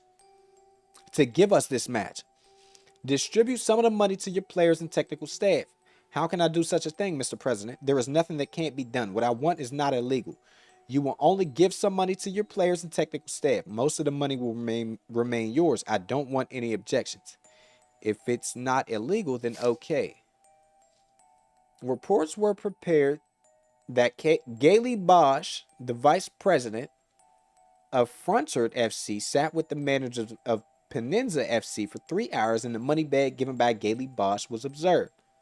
Telephone call records of Frontert FC president Abraham Brown and what the fuck? All of this extra shit. Stroll Vex. For another football player. Hello, Vex. How are you? Thank you, Mr. President. I'm fine. How are you? I'm good, thanks. I'll tell you what. He said, yes, Mr. President. You know that we will play a match with you next week. Yes, President, I know. I got an offer for you. I want you to play badly in that match. Ooh, we got him right there. We got him. That's the one. That's it. Don't score goals. Don't run too much. Avoid tackles. If you do what I say, $1 million will be in your account as soon as the final whistle blows. Mr. President, it is not possible for me to do what you say. This is a crime. No, it is not. If any trouble happens to you, the responsibility belongs to me. There's nothing illegal here. He said, all right, Mr. President, if you say so. What do you say to the accusations that you gave incentive bonuses? Your Honor, I'm a president who, like every president of a club, meets with the executives of other clubs. I've given incentive premiums due to the sincerity between us. But this is not match fixing. So you don't admit to match fixing? No, Your Honor, I don't match fix. All club presidents do what I do. Do you have any evidence you can provide us regarding this? Not yet, Your Honor, but if you give me some time, I can find proof. What do you think about these charges? As my president said, incentive bonus is not a crime. This is also frequently done by other club presidents. And do you have any evidence you can give me about that?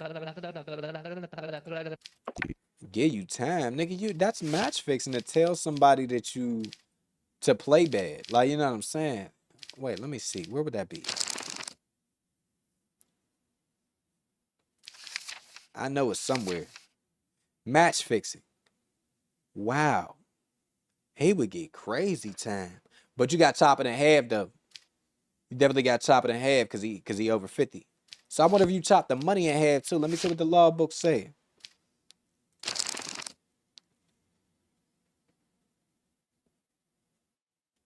Okay, I'm doing half the money too then. So we doing 2 years and 2.5 mil. Let's see if he got an aggravated joint though. Whoop. You got a criminal record? Nah. And Gailey.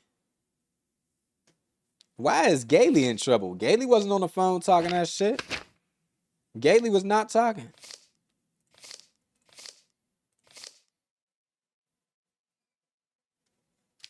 Yeah, I don't think I'm a charge bro with anything.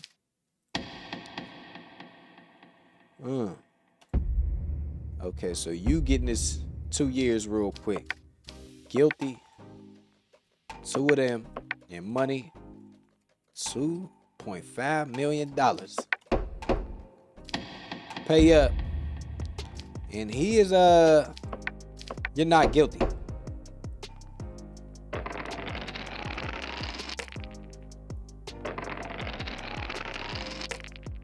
I see how that went. I want to see him talk about me on Twitter. I guess I don't know if it was good or not. Okay, we got a brother man in here. What's up with it?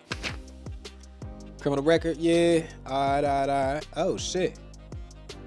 He's off his rocker. Hedrickk Bonds. Insult. Yeah, that's it. Frankie Hook, who works at Peaky Burger, was subjected to racist remarks by Hedrickk Bonds while delivering an order. There was no discussion or similar situation as a reason.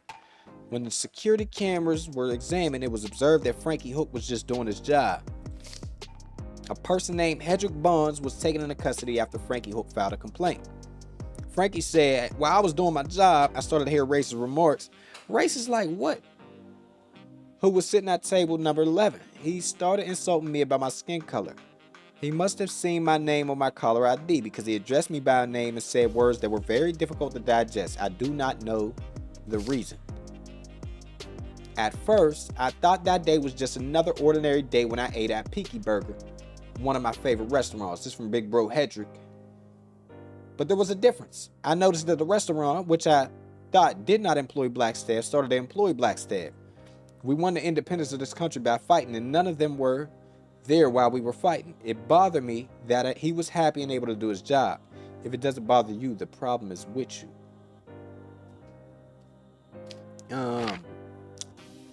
Brother man, I already see that you are mentally impaired. I'm gonna go ahead and give you a pass on this one. Get up out of here.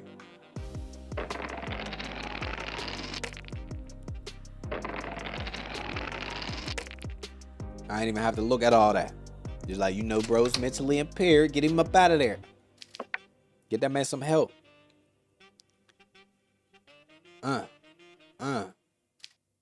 What we got going on here?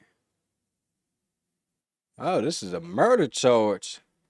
Zenner Connis, who lived with her daughter and 2 grandchildren in a detached house near Green Village, was found dead in his room by his daughter. 3 stab wounds were detected on him. Adler Connis, the great-grandson, disappeared after the incident. Adler, is you a suspect? Yes, you are. Okay. Upon this situation, an arrest warrant was issued for Adler, who was positioned as the main suspect. 3 days after the incident, he was found hiding in his friend James Grosjean's house in Green Village, the same region, and was taken into custody. Upon the statement of Adler Connis, his sister Zenner Connis and his mother Miley Connis were taken into custody to take their statements. I'm thinking that nigga did it. I'm aware that I have become a suspect because I ran away. Why would you run?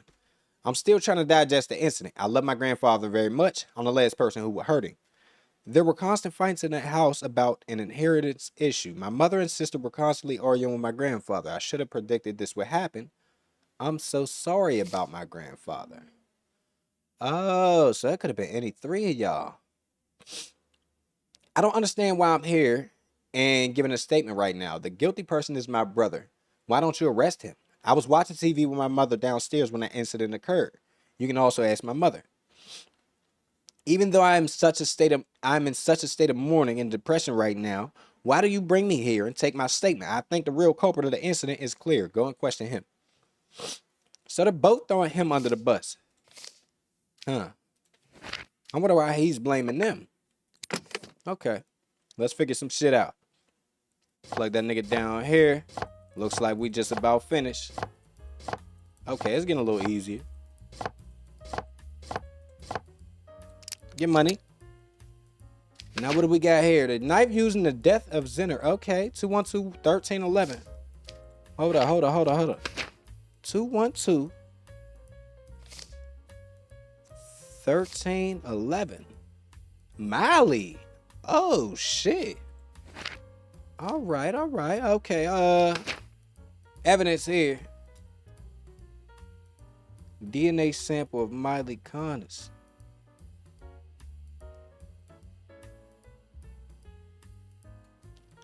Wow. So y'all got her ass, huh? She's going down for murder, but she is over 50, ain't she? All right, cool. So, you gonna get murder. 14. All she getting is fucking 7 years? She only getting 7 years for taking somebody's life. That's crazy. You were not guilty. None of y'all. Not guilty. So why the daughter lie and try to say she was watching TV with her?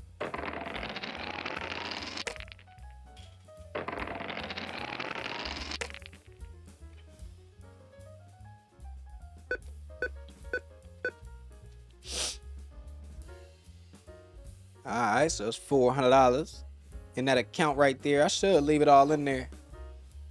I'm gonna leave it in there. Yeah, that's cool. Okay. Week 18. Oh, what's up with y'all? I do damn near want to pay somebody off. Yeah, don't get me arrested. How that bar getting higher? Bid rigging. People named Mary Alvec and Henry Gas replaced the CEOs of Glenswick and Karen and Wells companies who were killed suspiciously in the past months. It has been determined that Mary Alvec, the new CEO of Glenswick Company, and Henry Gas, the new CEO of Karen and Wells Company, received 2 government tenders through irregular means. No criminal record. All right. The purchase figures state in these tenders are well below the market. Mary said, it's only been a few weeks since I started my duty. During this process, I had the opportunity to prove to our company and our board of directors how well I could do my job. They are also aware of the value and efforts I add to the company. Then she said, in an email I received last week, a statesman whose identity I do not want to mention made me an offer that he thought might be beneficial to the state and the company. I also considered this offer. Yes, there might be something behind this offer, but I thought it would be useful. Henry said, it had been a few days since I took over as CEO of the company. During this time, I received an email from the person who introduced himself as the mafia leader. He told me that he had killed the company's CEOs who had been killed before. What? He killed the company CEOs who had been killed before, and that if I didn't do what he wanted, the same thing would happen to me. He also threatened my family. In order to keep the situation under control, I had to accept his offer. As a matter of fact, I did not observe anything illegal in the request. I was only asked to take part in a tender to be opened by the state. That's a tough one. Oh, y'all not even going up for murder. Bid rigging. Cool. What the fuck is that? What is bid rigging?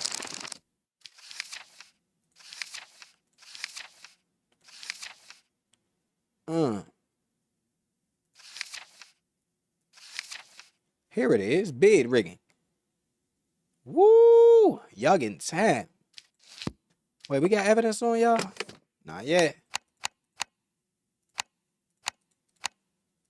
Oh, that looks interesting. Oh, I like that one. What if we'd go opposite? Yeah, intricate ass design. Okay, the emails the defendants are talking about. First, we're going to read Mary's. I'm Martin Redrow. Well, hello, Mary. I am Martin Redrow, Interior Minister of the Banana Republic. I will be very happy if this information could be kept between us. I will make you an offer that will benefit both of us. If you enter the company into the tender that will be open next week and whose information I will send you, it will be incredibly profitable for you and your company. All right, to Mr. Gas. He got it from the same person. First of all, I wish you success in your new role in your company. I hope you remember what happened to the CEOs before you. Now I'm going to make you the same offer I made to them before. If you don't want to end up like them, confirm my offer and give your daughter Mia, the greetings of the mafia leader. I assume my message got through. Damn. Okay. Why did you trust a tender that you learned about through an email and that was very cheap compared to the market? She says, since I took office, I knew that everyone expected good things from me, and the email I received was a great opportunity for me to prove myself. Additionally, the email came from a government employee, and the tender looked like a very official tender. There was nothing for me to suspect. If you know the person who the person in the email is, you need to tell us right now. This way I can help you avoid punishment. She said, I don't know how true it is, but he introduced himself as Interior Minister Martin Redrow. That's all I know. He said that his identity will remain anonymous and that this opportunity will be profitable for both parties. We talking to Bro Henry. And why ain't you immediately called for help after receiving such a threat? Because he threatened to kill my fam. Would you take that risk? I already have. I literally already have. Bro said he was going to do something to me. I ain't fold on it. What we got here? All right. Damn, man. We did see the emails. shit.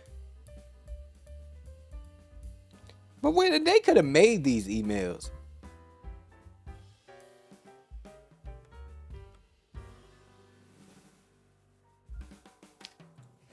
What the fuck is bed rigging anyway? Huh. So y'all didn't really know. Okay, man. I don't know how to play this, bro. I don't know how to play it. Are y'all innocent or guilty? Man. I damn near want to lock them people up. Like, have them snitch or something. That's what I'm going to do. Let me see this bed rigging. Oh, that is such a crazy fucking sentence. Nah, man. What do they do that's that bad? That's a crazy ass sentence. 8 years, like, for what? For taking a position?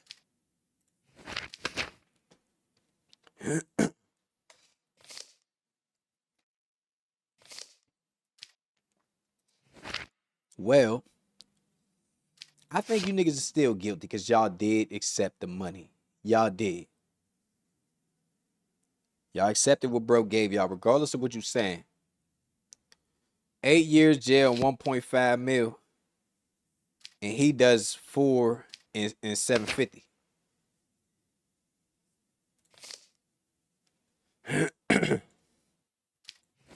Okay. Real quick, read that law book. Okay, yep.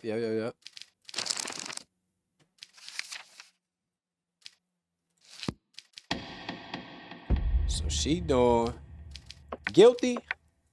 You're doing 8 years. This is bold. I really don't know if this is right, man. 1.5 mil. All right.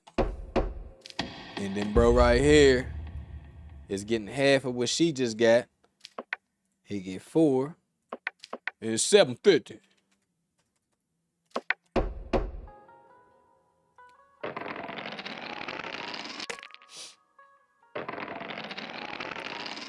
How was the case though? How did it go? I don't know. What's up with y'all? A little domestic joint. The famous actress Gwen Stone lawsuit against her ex-husband, famous actor Ross Deep. Okay. Recently, Gwen Stone and Ross Deep decided to get divorced. After the divorce process was completed, Gwen Stone filed a lawsuit for damages against her ex-husband, Ross Deep. As a justification, she stated that Ross Deep manipulated Gwen Stone's acting career while the divorce process was ongoing.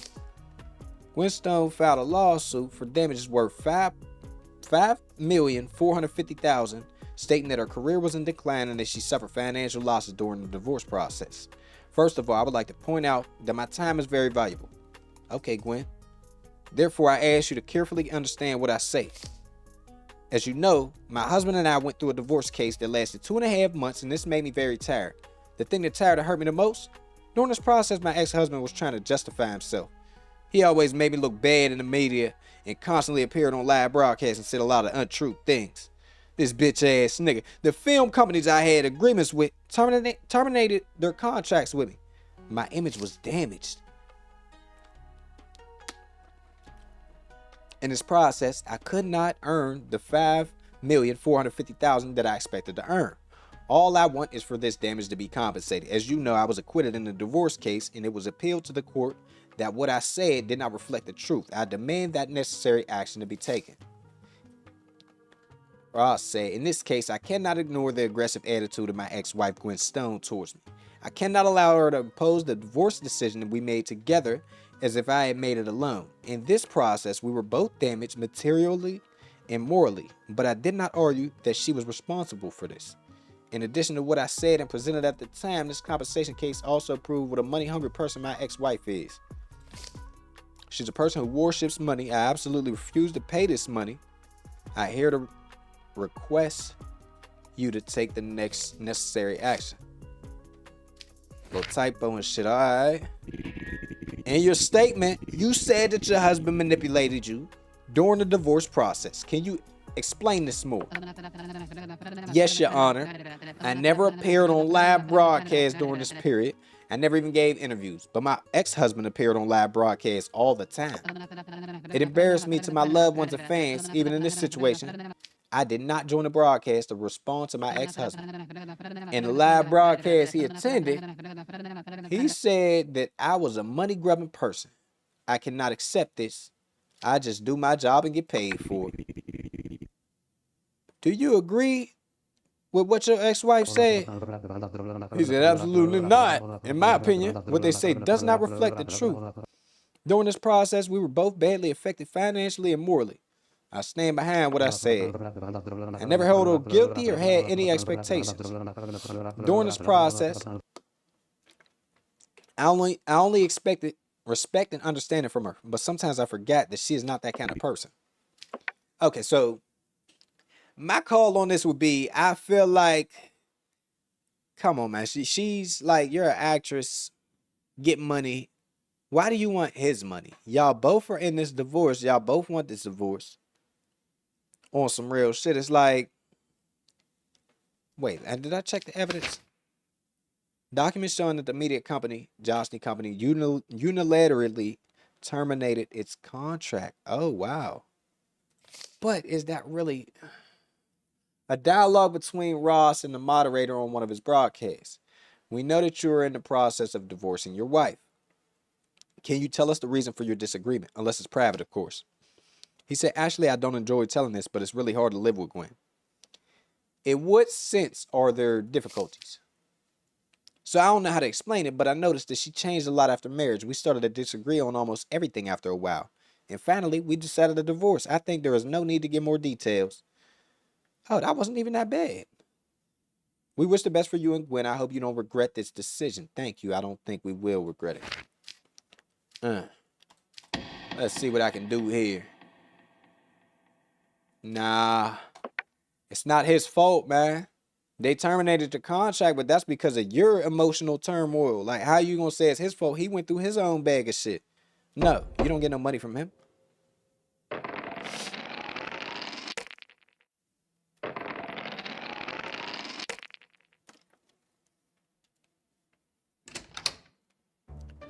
Alright, we going to the next one. Case 3. What y'all do? Edwin Darrell. Rape and beating. Violet Terra, who left the nightclub called Jolly Mix recently, took a taxi in front of the nightclub to go home. Violet, who was under the influence of alcohol, shared the location of her home address with the taxi driver. After a certain period of time, Violet realized she was moving away from her home and told the taxi driver that she wanted to get off.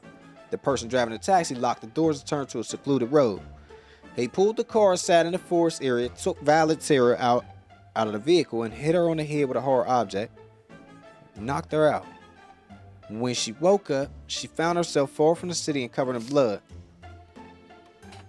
Violet walked to the gas station 2 kilometers away from her location and asked for help. During the checks carried out by the police, the license plate of the taxi in which Violet was taken was questioned and information was obtained that the owner of the taxi was Francis. Let me check you out. Okay. One of y'all did it. Based on a statement given by the person named Francis, the person named Edwin was detained at his residence address. That day, I went to a nightclub with my friends to have fun. My friend and I consumed some alcohol, not enough to make me lose my temper. After leaving, I took a taxi in front of the club to go home. The distance between my house and the nightclub is about 5 kilometers, and it takes about 10 minutes by car. After 15 minutes after getting into the taxi, I realized that we were moving away from where my house was. I'm like, dog, what the fuck is you doing? Where you taking me, nigga? You on some weird shit. So I wanted to get out, thinking the taxi driver would hurt me, but he didn't even listen to me. We entered a forest area. I screamed as his car shook, but he ain't say nothing. After a while, we stopped. He got out of the car, opened the door, and pulled me out of the car. As I fell to my knees, he hit my head with something hard. Afterwards, I fainted. When I woke up, I felt very bad. There was blood everywhere. It had dried up a little. I hit the road, half running, half walking. I reached the gas station and asked for help. The taxi driver had a hat on, and I couldn't see his face. I don't know what you're talking about. That's Francis. That day, my wife and I were invited to dinner at my mother-in-law's house. Yes, I have a taxi plate, but I wasn't working that day. That day, I gave a call to a friend of mine who said he needed money urgently and wanted to work in a taxi. His name is Edwin. Yes, I worked in a taxi that day, but I had already delivered the car to Francis before the time of the incident. I was tired because I had been working all day, so I was sleeping. I had just woken up when the police came to my door. They arrested me and brought me here. I don't know anything. Please let me go. I'm innocent. Evidence, please.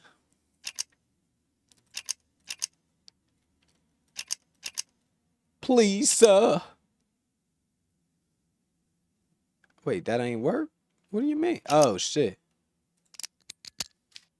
All right, what do we got here? Wound in the head. Evidence. DNA of Edwin.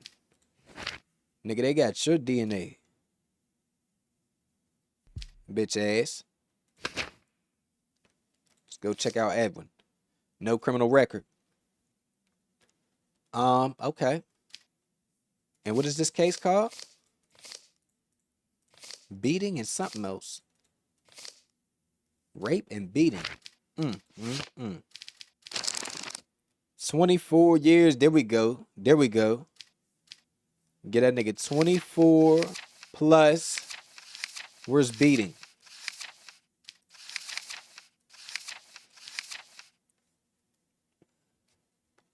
$24 plus 2. Right? Is it 24? Hold on. Yep. So we got 26 years for that boy. Get that nigga 26. He gonna have to think about that. You got to think about it. And you was right, Francis. You let bro use your car. Right as hell. Quick 3600. Whoa, I fucked up. That was the wrong decision. But how though? Oh, that's wild. Y'all niggas is cheating. That's really wild.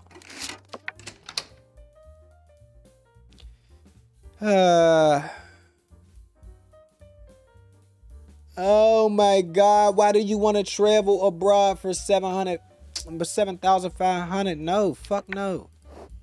Look, now you got me over here stressing, shorty. Look, but I'm going outside. I'm going to the bar or something. Give me a little whiskey. Here it is. He got that thing in his system. All right, now what do I need? Let's go. An arrest warrant has been issued for the former Interior Minister. The minister has not been caught yet. Uh-oh, there he is. Uh-oh, we cracking that case. Oh, let me hit somebody with a little your man. Get that man a bribe. Cool, cool. Okay. Put that nigga at ease now. Gerald Micky will not go home after this hearing today. If I find out he went unpunished, you'll have to borrow someone's eyes to read this letter again. Another threat, and another nigga not gonna do shit. Watch. Watch. Murder. Oh, I want to send you up. Recently, a person named Falcon Rex was found dead in the forest near the house of a person named Gerald Bonds. It has been determined that the person named Falcon Rex had an affair with the person named Helena Micky, the daughter of Bro. Oh. As a result of the autopsy, 3 bullets were found in Falcon's body, and it was confirmed as the cause of death. In the examination of Falcon's phone, it was seen that he received warnings from a person named Gerald Bonds to separate from his daughter, and he rejected them. After a while, it was observed that these messages turned into threatening messages. Oh, hell yeah. He said, I recently found out my daughter got a boyfriend. My daughter is my only child, and I raised her under very difficult conditions. I raised her, and she told me, or I asked her, and she told me that her boyfriend was Falcon Rex. He was the son of the neighbor who lived next door to us, and he was a troublesome kid. I told my daughter that I do not approve of this relationship. I didn't get the response I wanted from him, so I decided to talk to Falcon. I approached him with sweet words and tried to explain to him properly. But in return, I ain't received any understanding or decent behavior. On the contrary, I encountered great insults. He like, nigga, get the fuck out of here. What was you just talking about, nigga? Kick rocks. My daughter was still insistent on continuing her relationship, and I was very uncomfortable with the situation. I sent him a few threatening messages to scare him. He didn't even respond to the messages. The next day, I learned that he had already been killed. I cannot say that I am very sorry about this incident. He had a character that constantly provoked the other person to strangle him. I saw that I was not alone in this thought. I had nothing to do with this death. I knew I would become a suspect because of the timing, but like I said, I ain't killed. God must have kept me from getting blood on my hands. My relationship with Falcon was going very well. This is from Helena. It's only been about a month since we started our relationship. My father noticed our mood changes and asked questions several times. So I told him I had a boyfriend. He responded very positively, but when I told him his name, he immediately objected. He wanted me to leave Falcon, but I couldn't do such a thing because I really love bro. When I asked my father why he wanted me to leave, he said that he was a troublesome person and his circle of friends was very troubled. Therefore, although I agreed with my father, I said that I love Falcon and would not leave it. A few days after this conversation, I learned that if Falcon got killed. I'm sure my father didn't do this. I still haven't digested his death, and I don't think I can. No evidence whatsoever.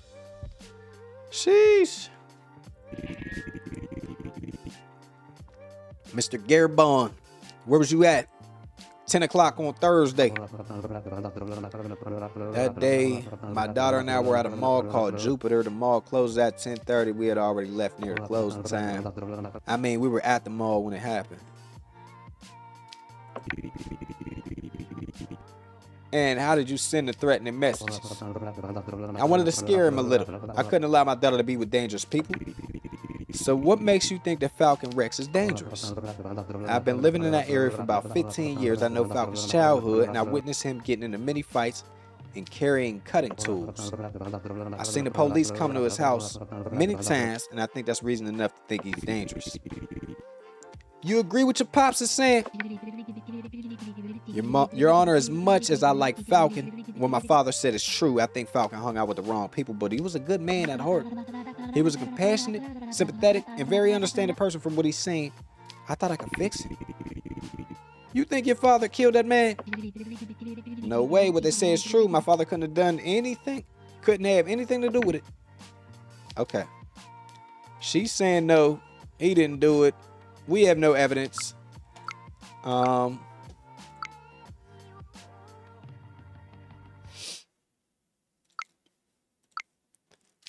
Okay.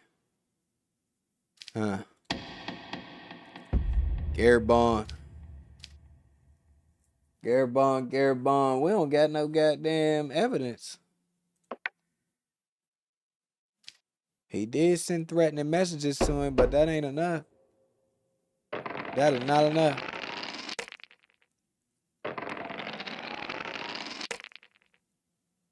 Maybe if we retry the nigga, then something might go down, but I ain't got enough to go off of. Oh, bro got the cornrows. What's up, my nigga?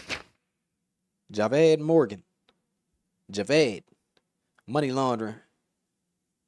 He's recently been broadcasting on a platform called TapTop.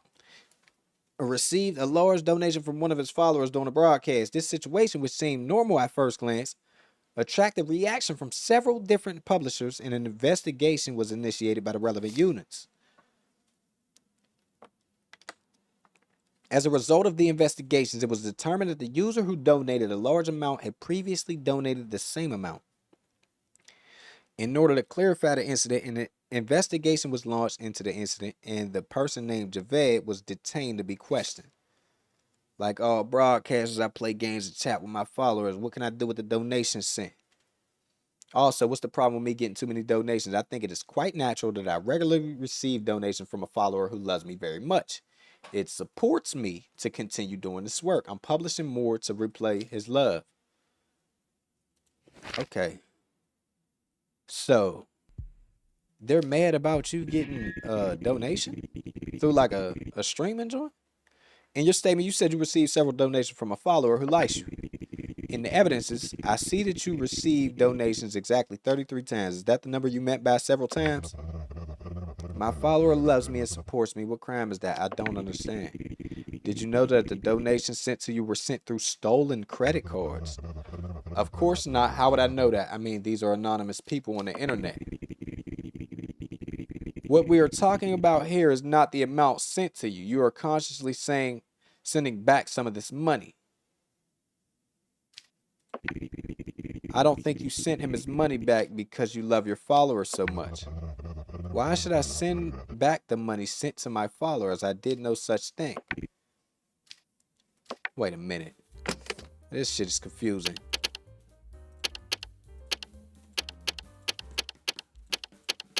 Okay, one.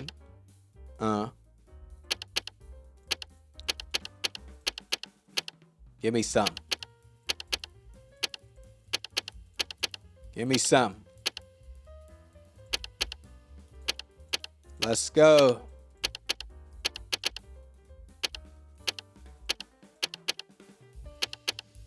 Wait, what? Bro, I am folding.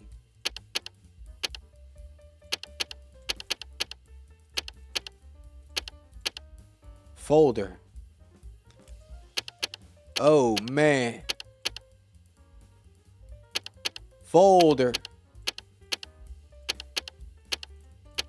Hold the fuck up. Where are you? Okay, I got you now. I got you now. Ah, that fucked me up. That really fucked me up. Oh, that really got to me. There it is. Boy, oh boy. Conversation between Javeed and his follower. Micky said, hello, I'm speaking to Javeed. He said, yeah, how you? I'm your biggest fan. Tell me quick, where you get my number from? That part is not important. I have a very good offer for you. I have several stolen credit cards. None of them can be tracked. I will donate to your publication and you will send a portion of this money back to me. Do you accept? Javeed said, how'd that work? Very simple. You just do what I say. We will make a lot of money from this job. There's no danger of getting caught. Javeed said, okay, let's set up a meeting to talk about the details. That would be great. I can't wait to see you in real life. 33 times. He sent that nigga 8 bands. Oh, and then 2,000. Oh, shit. Okay. You have no criminal record? My nigga. And what is this case? This is technically money laundering. See what we got here. Financial crimes. You would do a 6-piece and 50 bands. That sounds good. 6-piece, 50 bands. And there it is. You shouldn't have did it. You know better.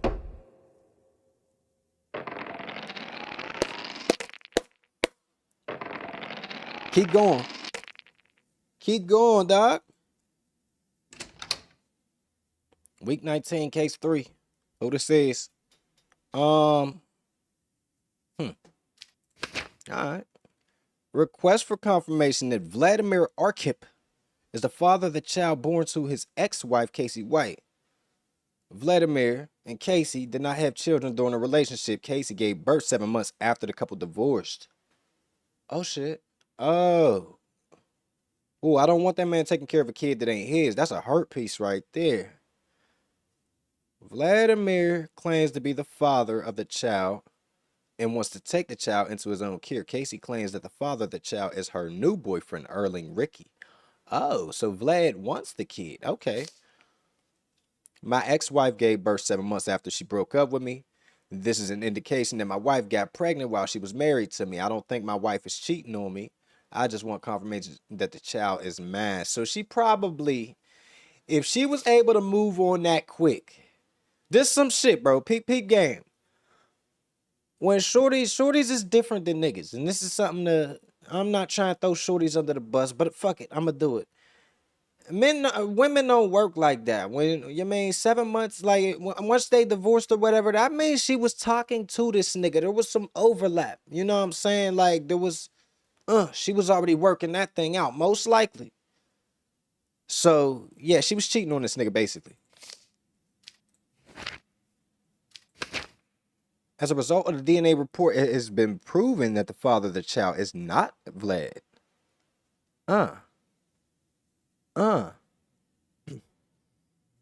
Damn. Damn. Wait, I think I've been reading these DNA tables wrong the whole fucking time. I don't know. All right, I'm still kind of confused. Shit, that's a tough one. It ain't your kid, player. During your relationship with your ex-spouse, did you ever feel like your ex-spouse was cheating on you?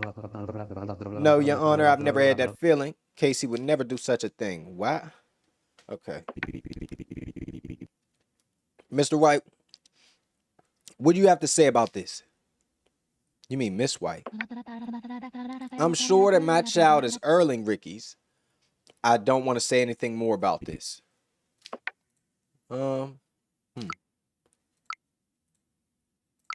Okay. Let's see what we got here. Adoption of the child by Vlad. Yeah, nigga, it's not your kid. What the fuck? I'm not letting you adopt it? Another man's kid?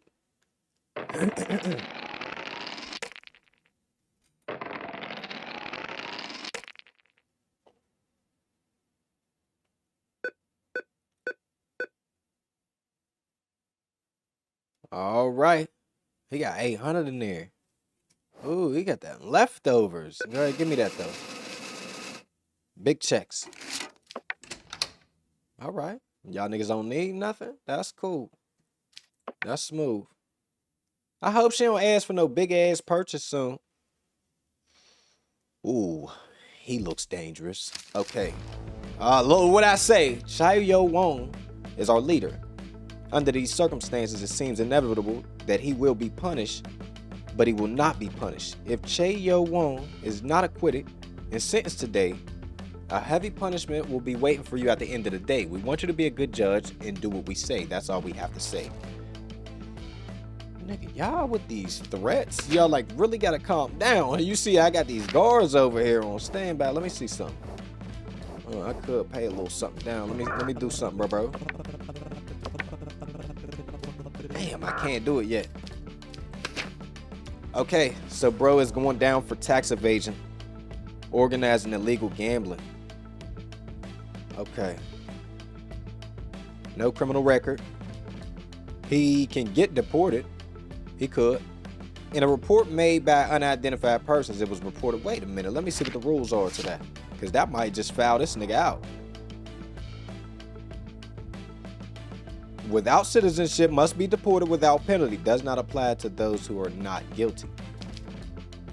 Okay, so you getting fucking deported off rip. It's like I don't even need to know if you're guilty. Oh, yes I do though, because if he's not guilty, we'll let that man go. Okay, let's see something. What was seized? Oh, cash, jewels, gaming machines and chips, mini pistols and shotguns. In a report made by unidentified persons, it was reported that, okay, illegal gambling was taking place behind a white goods store. What is a white goods store? As a result of the operation, the shop owner, Chay Yo Wong, was caught red-handed and taken into custody. I don't got much to tell. We provide environments where people can have fun and earn money. You, on the other hand, bitch-ass nigga, promise a capitalist or imperialist future and take the money from their hands. I know there's no gambling ban in your country, but paying tribute to you in the name of taxes seems ridiculous to me. Could you understand this? You fail to understand that the state is not helpful and is just a bloodsucker? The conversation is over. Get a punishment, whatever it is. I don't need anyone's pity. Who is you talking about this country? You don't have that damn passport. Get the fuck out of here. Telling me the rules in my country. I run shit here. Y'all just live here. Let's go to the next one. Talking about the end of the day. Watch I make it to the end of the day. Sheldon Werner. Criminal record. Nope. Recently, Catherine Bianca took her daughter, Bloom Bianca, to the playground. Catherine Bianca tired while playing with her daughter in the park, sat on a bench. She lost contact with her daughter while sitting on the bench. Child abuse, beating, and rape. Oh, nigga, I know what I'm doing with you. Oh, nigga, let me get some fucking evidence. There it is.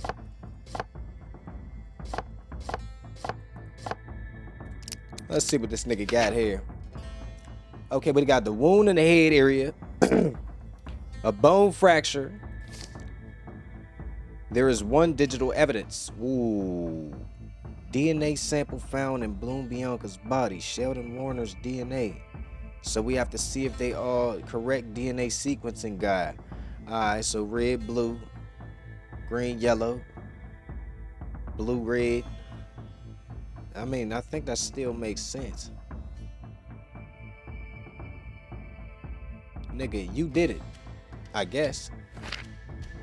But let me check over this just to be sure. Catherine, who searched for her daughter for a while, notified the police that she couldn't find her daughter. As a result of the searches made by police, Bloom Bianca is located in the location close to the park. Her clothes were torn and she was unconscious. As a result of further investigation, security records were found, and it was determined in these records that Bloom Bianca was forcibly abducted by a person named Sheldon Warner. Wait a minute, let me see. Digital evidence. Face recognized, and you see Sheldon doing it. Oh yeah, I got something for you. I got something for him. Right here. I got something perfect for him. Get the fuck out of here. Get him out of there.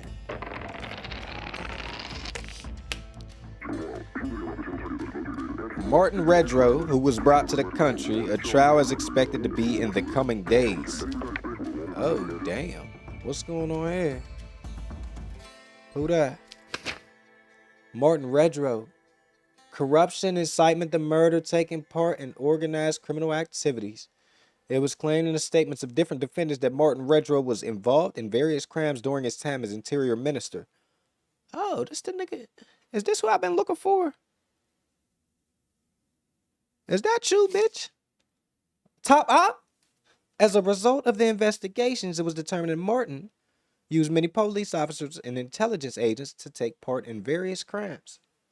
In this way, it is claimed that he established the organized crime gang, popularly known as the Mafia, and carried out its activities. That's bro right there. With the arrest warrant issued for Martin, it was understood that he was abroad and he was caught during an operation and brought to Banana Republic. I don't know where to start. This is what Martin's saying. But I think it's time for some things to come to light. What can a person do in the face of all this evil? Yeah, I ordered the killing of company CEOs. They did not accept our offers. Yeah, I also managed to capture the cartel and silence them in prison, because now they were making my job difficult. Super Carlos blew up the parliament to punish me, because he knew that there were MPs who supported me. He wanted to scare them.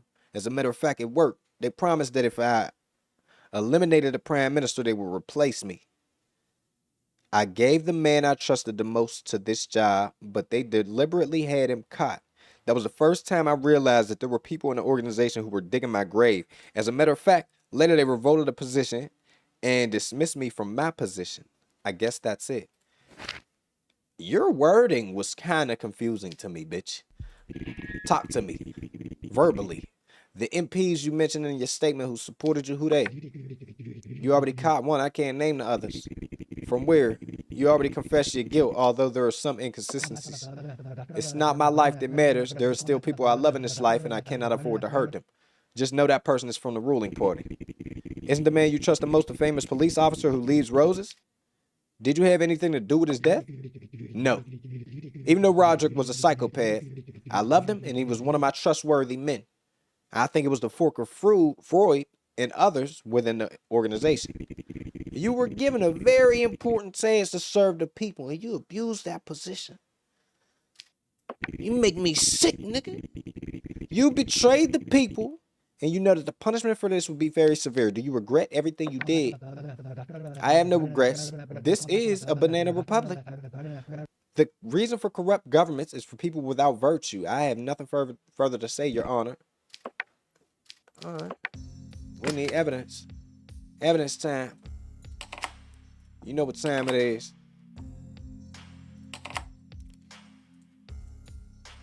Give me that.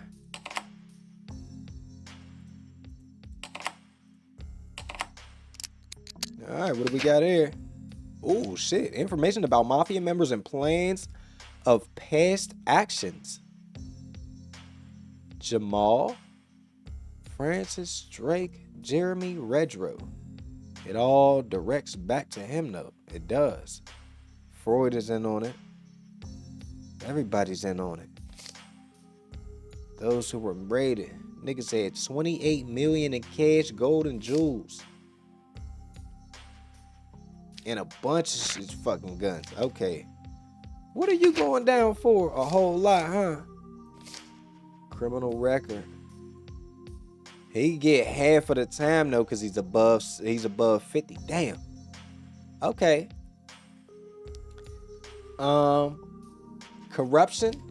Let's figure out what that is. How much you get for that?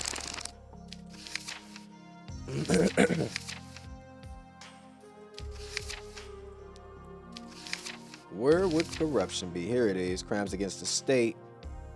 Damn. So he would get 5 years and a $5 million fine. Okay. Wait a minute. I need to damn near write this down. Hold on. They about to have me tack on shit.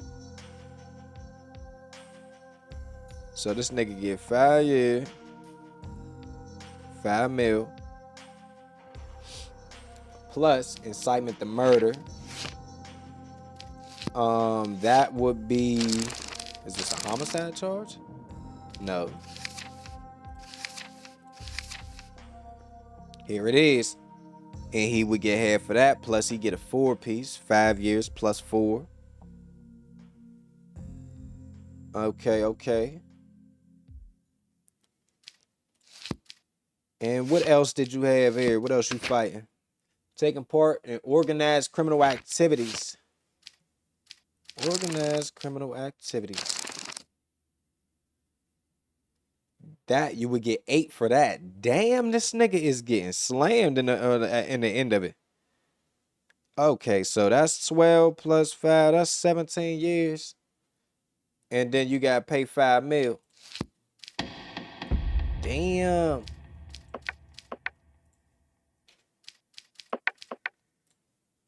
One, two, three. My nigga. Nice doing business switcher. Ah. Oh, them niggas pop me. Hold up. Hold up. Nah, run that back. You doing me dirty. Run that right back. Wait a minute. I could have talked to my mans, though. Let me hire somebody. Help me, nigga. Yeah. That should do the trick right there. That should do it.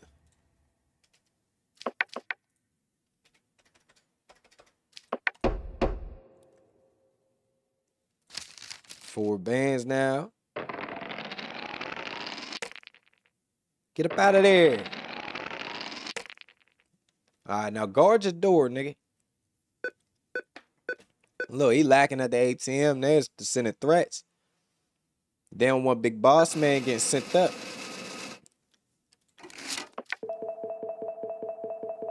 Yeah. I appreciate y'all. My niggas. Week 21. He always doing the right thing, man. We still here.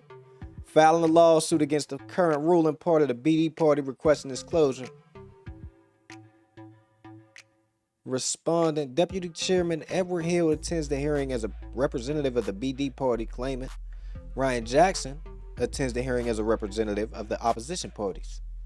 Okay, former Interior Minister Martin Redrow, a member of the BD party, made allegations of corruption against BD party deputies in his statements during the trial.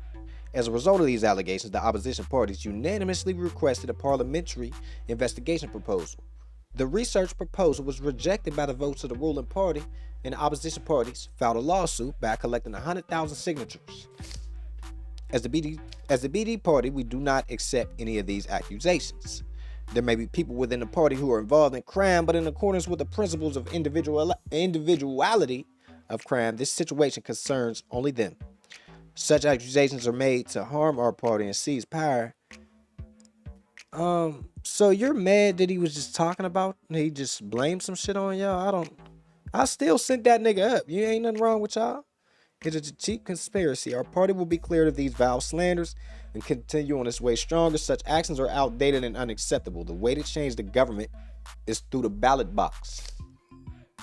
As opposition parties, our stance is always clear. We will continue our fight against corruption and injustice until the end. The BD party shows how cowardly and dirty they actually are by rejecting the parliamentary research proposal we submitted and then deciding to hold early elections.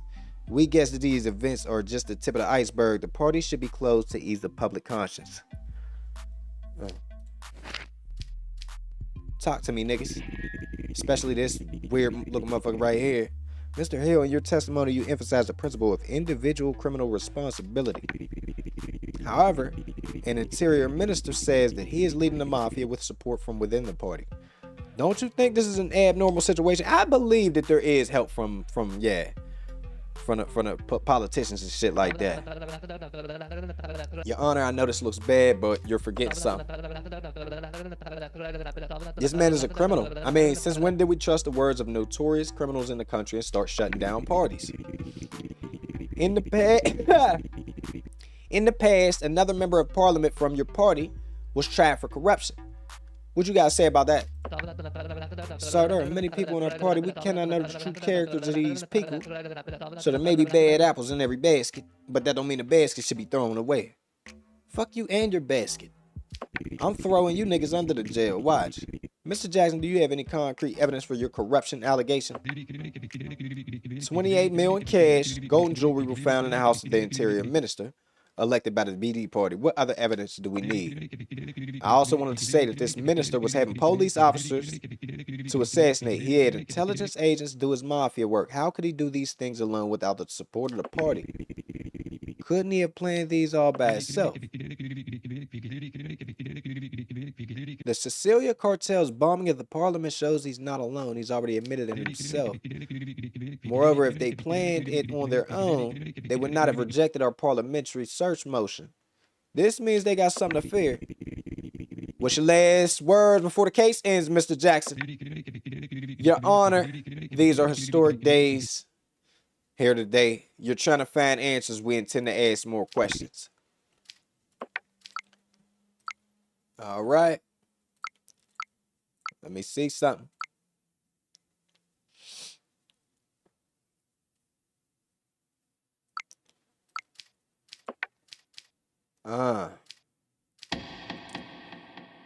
Let's see what we got here.